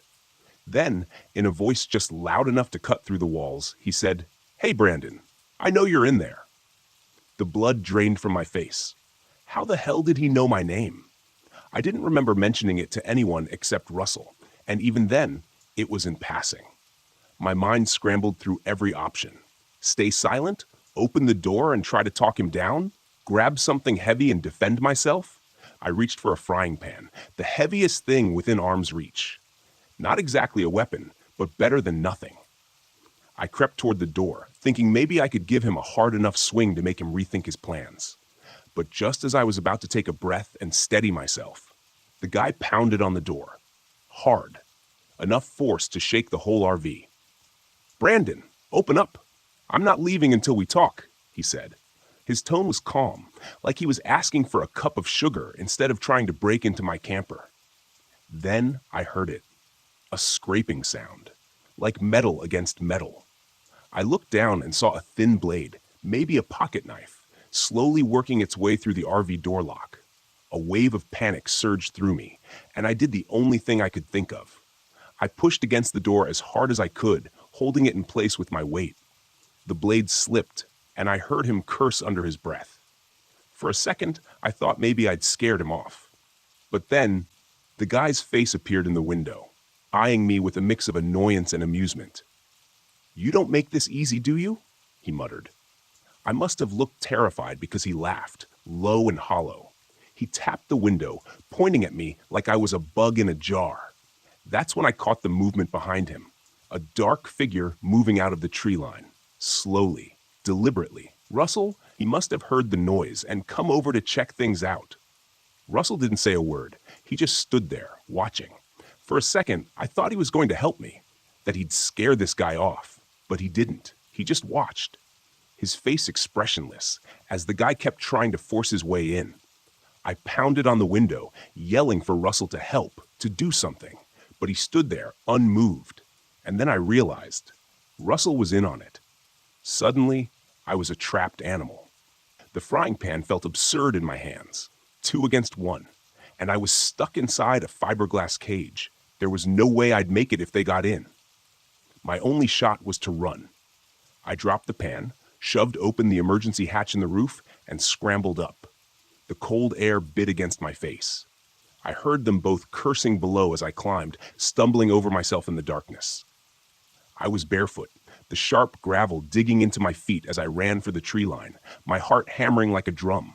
The RV was small, but in that moment, it felt like an ocean between me and those two maniacs. I didn't stop to look back. I just kept running. Eventually, I reached the ranger station, my feet bloody, my body trembling from exhaustion and adrenaline. They found Russell and his friend later that night, hiding out near the campsite with a whole stash of stolen camping gear and weapons.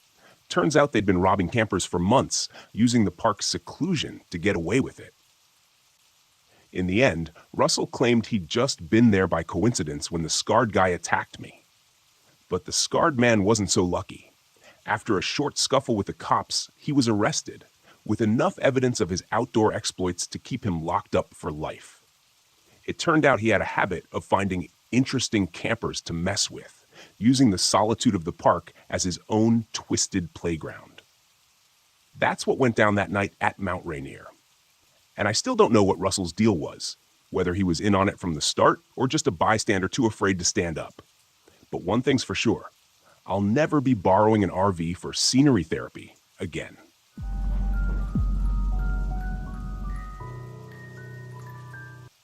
The fog was thicker than I'd expected. I pulled my RV into a secluded clearing in Pisgah National Forest and stepped out into the damp air, the smell of wet earth heavy in my nose. Everything was muffled, as if the forest were holding its breath. The trees were shrouded in mist, their trunks fading into the gloom, and the trail I'd heard so much about was hidden somewhere out there, waiting for me. I'd come here to find something unique. My vlog had been stagnating, and I needed a fresh angle. A fellow hiker had mentioned an unmarked trail, a path that didn't appear on any maps. One locals swore disappeared and reappeared as if it had a life of its own. Perfect. If I could document it, film the mystery, my audience would eat it up. I grabbed my camera, set it up, and filmed a quick introduction. Hey everyone, it's Nate here, and I'm in the middle of the misty Pisgah National Forest, about to track down the infamous Vanishing Trail. Legend says this path comes and goes, and people who wander too far down it don't come back. Let's see if that's true. I packed up my gear and set off into the fog. The forest was silent, the only sound my boots crunching on damp leaves. I had a GPS in my pocket just in case, but I didn't plan to use it unless things got really bad. I wanted to go off the grid, find this mysterious trail, and see if there was anything to the rumors. I'd always been a skeptic. Ghost stories and folklore are fun to tell around a campfire, but not much else. As I walked, the fog thickened, swallowing the trees. It clung to my skin, cold and heavy. It wasn't long before I found the first strange marker, a stone slab jutting from the ground, its surface covered in spiraling symbols that didn't look like any language I knew. I filmed it, talking into the camera as I described the find. This looks like something from an old burial ground, but there's no mention of this on any maps. Really makes you wonder what else is out here, hidden beneath the fog. I kept moving. The trees closed in tighter, and the trail became fainter, more overgrown. Soon, it was little more than a game trail, barely wide enough to follow. I pushed forward, keeping the camera rolling, but after another hour of hiking, the trail simply disappeared. One moment there had been a clear path, now it was gone, swallowed by the forest. I checked my GPS, but the signal flickered weakly. The screen showed I was in the middle of nowhere. No path, no landmarks, just a blank screen with a blinking dot. Me. Alone. In the fog. Okay, I muttered. You've dealt with worse. I turned back the way I'd come, but the forest looked different now. The trees seemed closer together, the undergrowth denser. The fog was disorienting, and I had to rely on instinct to retrace my steps. The GPS was useless. I kept walking, scanning the ground for signs of the trail, but there was nothing. I was starting to feel uneasy. That's when I heard it. Footsteps. Not mine. I froze. The sound came from deeper in the forest. Slow, deliberate footsteps crunching on the leaves. I turned, scanning the fog, but there was nothing, just the swirling mist. Then, out of the gloom, a figure emerged. An older man, his clothes tattered and damp, his eyes wide and vacant. "Hey," I called, my voice echoing through the stillness. "You lost too?"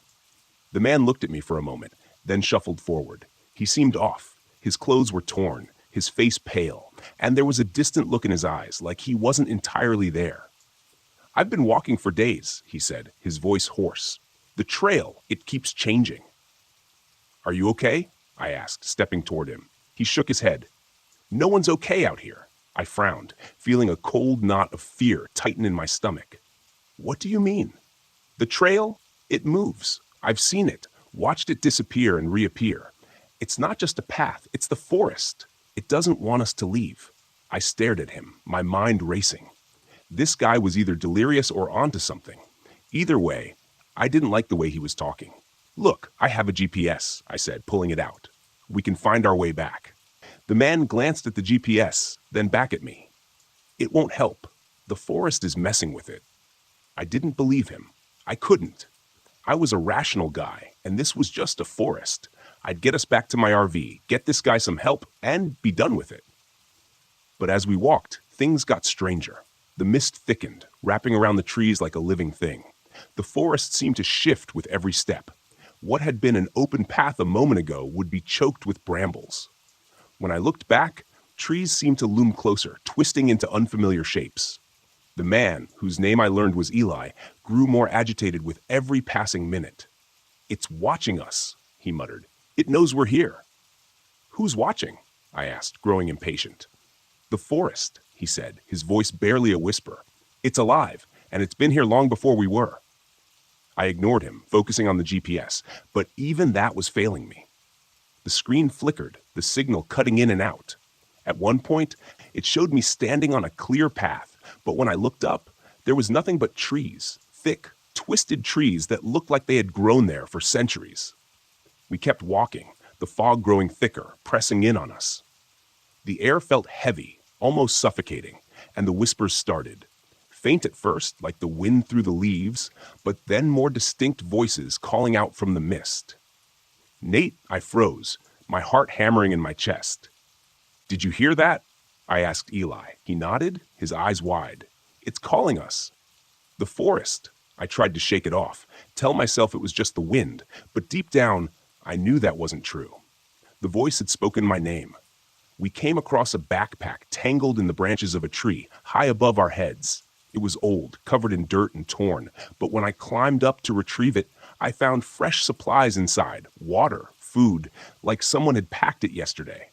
I felt a chill run down my spine. How had it gotten there? Eli was growing more paranoid, his eyes darting around like he expected the trees to come alive at any moment. "We need to leave," he kept saying, "before it's too late." We pushed forward, but no matter which direction we went, we ended up back where we started. The fog seemed to pulse with an unnatural energy. The whispers grew louder. Then, without warning, Eli was gone. I turned around and he was just gone. The forest had swallowed him whole without a sound. I called out his name, but there was no response, only the dense mist pressing in on me. Panic set in. I was alone, lost in a forest that didn't want me to leave. The GPS was useless, and my camera was flickering, showing distorted footage of things I hadn't seen. Shadows moving in the trees, figures lurking just out of sight. I started running, my breath coming in sharp gasps. The trees twisted and shifted around me. The fog was so thick I couldn't see more than a few feet ahead. Every time I thought I'd found a way out, the forest closed in, trapping me in a maze of branches and brambles. The whispers were louder now, calling my name over and over. My camera caught glimpses of movement, dark figures moving through the mist, vanishing before I could focus on them. I didn't know what was real anymore. The forest seemed to warp around me, bending reality to its will. Then, just as suddenly as it had begun, the fog broke. I stumbled out of the trees and found myself back at my RV. The mist lingered at the edge of the forest, but it didn't follow. I didn't wait. I grabbed my keys, threw my gear into the RV, and drove, my hands shaking on the wheel. I didn't stop until I was miles away, the forest a distant memory in the rearview mirror. Back home, I reviewed the footage. I expected to see the horror I'd witnessed, the proof of the vanishing trail and the strange, shifting forest. But the videos showed nothing. The trail looked normal. The mist wasn't as thick, and Eli wasn't in the footage at all. It was like he'd never existed.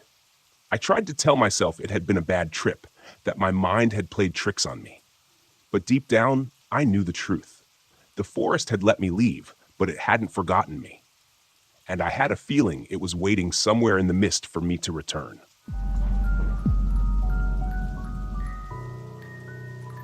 The forest around me was too quiet. I'd been sitting by the campfire outside my RV, immersed in the silence for hours, but now something felt off. The kind of off you feel in your gut before your brain catches up to what's happening. No wind, no rustling in the leaves, just dead stillness. That was the first thing I noticed when I pulled up to this remote campsite deep in Mount Hood National Forest. A place like this should have been full of life. Birds, insects, something. But the only sound was the crackle of the fire and the distant hum of the radio I'd brought along. I needed quiet after everything that had happened over the past year. I wasn't looking for distractions, just isolation. After my wife's death, nothing made sense anymore. People kept telling me I needed to move on, but the noise of life, the sympathy, the well-meaning advice, the friends who didn't know what to say, became unbearable. So I packed up and hit the road, hoping the wilderness would give me space to think, or maybe stop thinking altogether. I thought the forest would help. It had, until now. The radio's static broke the silence, a sudden burst of garbled noise that made me jump. I turned my head toward the RV, where the old ham radio sat inside. I hadn't even touched the thing in hours. It was an antique I'd brought along to mess around with in my downtime, but the signal had been dead all day. No stations, no chatter, nothing. Until now. I stood up from the fire, walked over to the RV, and ducked inside to check the radio. The static was louder, more insistent, like it was trying to form words but couldn't quite get there. I twisted the dials, searching for a clearer signal, but all I got was more white noise. Then, through the crackling, I heard it. A voice, faint and garbled, speaking numbers, 1, 3, 7, 8, 9. The numbers repeated over and over, mechanical and cold, like a voice from an old number station. It didn't make sense. I was miles from anywhere, and this was supposed to be a dead zone. No signal, no interference. The voice paused for a moment, then the numbers started again. 1, 3, 7. It sent a chill through me, but I told myself it was just some rogue signal bouncing off the atmosphere. Maybe a military transmission. There were logical explanations for this kind of thing. I was sure of it. But the way the numbers repeated over and over felt wrong. Like the message wasn't for just anyone, it was for me. I shut the radio off. My fingers were trembling slightly. I wasn't here for this. I needed quiet, not some weird radio signal rattling around in my head. The next day, I tried to forget about the radio. I spent the morning hiking through the woods. The towering pines loomed overhead like silent giants. The air was cool and damp, the sky just a sliver of gray through the dense canopy. But something gnawed at me, a faint buzzing at the back of my mind. No birds, no animals, just silence. When I returned to the campsite, the radio was on again, static blaring from the speakers. I hadn't touched it. I stepped inside the RV, staring at the radio like it might come to life. The static was louder now, more intense. I could feel it in my bones, like the vibration from a low hum in the ground. And beneath the static, the numbers were back. 1, 3, 7, 8. I slammed my hand down on the off switch, killing the sound. My pulse was racing, my mind scrambling for an explanation. It had to be a glitch, something with the wiring, maybe a stray electrical signal. I'd worked with enough technology over the years to know that things sometimes did strange things when you weren't looking. But the numbers, the way they were so clear, so deliberate, I shook it off and stepped back outside, trying to push the growing unease away. That's when I noticed the man standing at the edge of my campsite. I hadn't heard him approach. He was just there, tall, scruffy, wearing a weathered jacket and a backpack slung over one shoulder. He looked like a camper, but there was something about the way he stood, stiff and tense, like he was waiting for something to happen. Hey, I called out, trying to keep my voice steady. You lost? The man looked at me, his face tight with anxiety. I heard it too, he said. I froze, my heart skipping a beat. Heard what? The signal, the numbers, he said, glancing toward the RV. I've been picking it up on my own radio. It's not normal. My mouth went dry. You've heard it too? The man nodded. I'm Ben, he said, stepping closer, his voice low. I was camping a few miles down the road. I've been getting static, voices, weird electrical interference. My GPS stopped working. My cell phone drained to 0 in minutes. I swallowed hard, my mind racing. What do you think it is? Ben shook his head, his eyes darting toward the trees. I don't know, but it's not natural. The way the signal moves, it's like it's getting closer. I didn't know how to respond to that. I was a man of logic, of science. Signals were signals. Glitches were glitches. But there was something about the way Ben spoke, the fear in his eyes, that made my skin crawl. That night, the radio came to life again. I tried to ignore it, tried to focus on the campfire and the peaceful silence of the woods, but the static was louder than before. The numbers were clearer, more insistent. 1, 3, 7, 8. Ben was sitting across from me, his hands wrapped around a cup of coffee. His eyes constantly scanned the dark forest around us. He hadn't relaxed since he showed up, and I couldn't blame him. There was something wrong here, something I couldn't explain. You think it's some kind of broadcast? I asked, more to fill the silence than anything. Ben shook his head. I don't think it's a broadcast at all. What do you mean? He hesitated, then leaned closer, lowering his voice. I think it's a warning, or a signal from something out there. I stared at him, trying to process what he was saying. A warning from what? Before I could ask, the static on the radio cut out for a moment. There was only silence, the kind of silence that presses down on you, that makes your skin prickle with anticipation. Then a sound, a soft rhythmic clicking, like something metallic tapping against wood. I grabbed my flashlight and pointed it toward the trees, but the beam only revealed darkness. The clicking grew louder, echoing through the forest. And then, through the radio, a voice crackled to life. We see you. My blood ran cold. Ben's eyes widened, his face pale. What the hell was that? I whispered, my voice barely audible over the pounding of my heart. The voice repeated, distorted and mechanical. We see you. I stood up, the flashlight shaking in my hand. The clicking sound was closer now, coming from all around us, moving through the trees.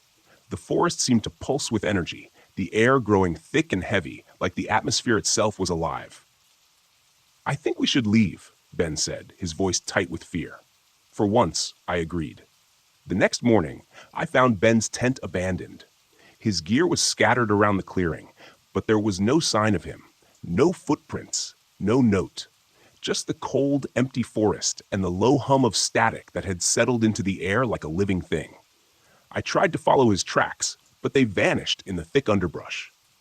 It was like he'd walked into the trees and disappeared. The GPS on my phone was useless, spinning me in circles. The battery drained faster than I'd ever seen. The static in my ears grew louder the further I went, like the signal was inside my head, vibrating through my skull. The numbers were back too, repeating over and over, etched into my mind. 1, 3, 7. By midday, I stumbled across something I hadn't expected. An old, dilapidated radio tower hidden deep in the woods. The metal was rusted, vines crawling up the sides, but it was still faintly humming with power. I climbed the tower, every step echoing in the stillness. My heart hammered in my chest. At the top, I found the source of the signal. A small glowing device pulsing with an eerie cold light. It didn't belong here. It wasn't part of the original tower. It was something else, something foreign. I reached out and touched it, and the static in my head exploded. The numbers, the clicking, the voices, it all crashed into me at once. An unbearable cacophony of sound. I stumbled back, nearly falling off the tower as the forest seemed to come alive around me. The lights returned, flickering in the trees, cold and mechanical. The clicking grew louder, more frantic, like something was chasing me. I ran. I don't remember how I made it back to the RV, but the lights followed me, the clicking never far behind. But I managed to get inside and slam the door shut. My hands were shaking as I started the engine. the device still clutched in my hand. As I drove away, the static began to fade, but the numbers never left me. They echoed in my mind, a constant whisper, even as the forest disappeared in the rearview mirror. It's been days now, and I'm still hearing them. 1, 3, 7.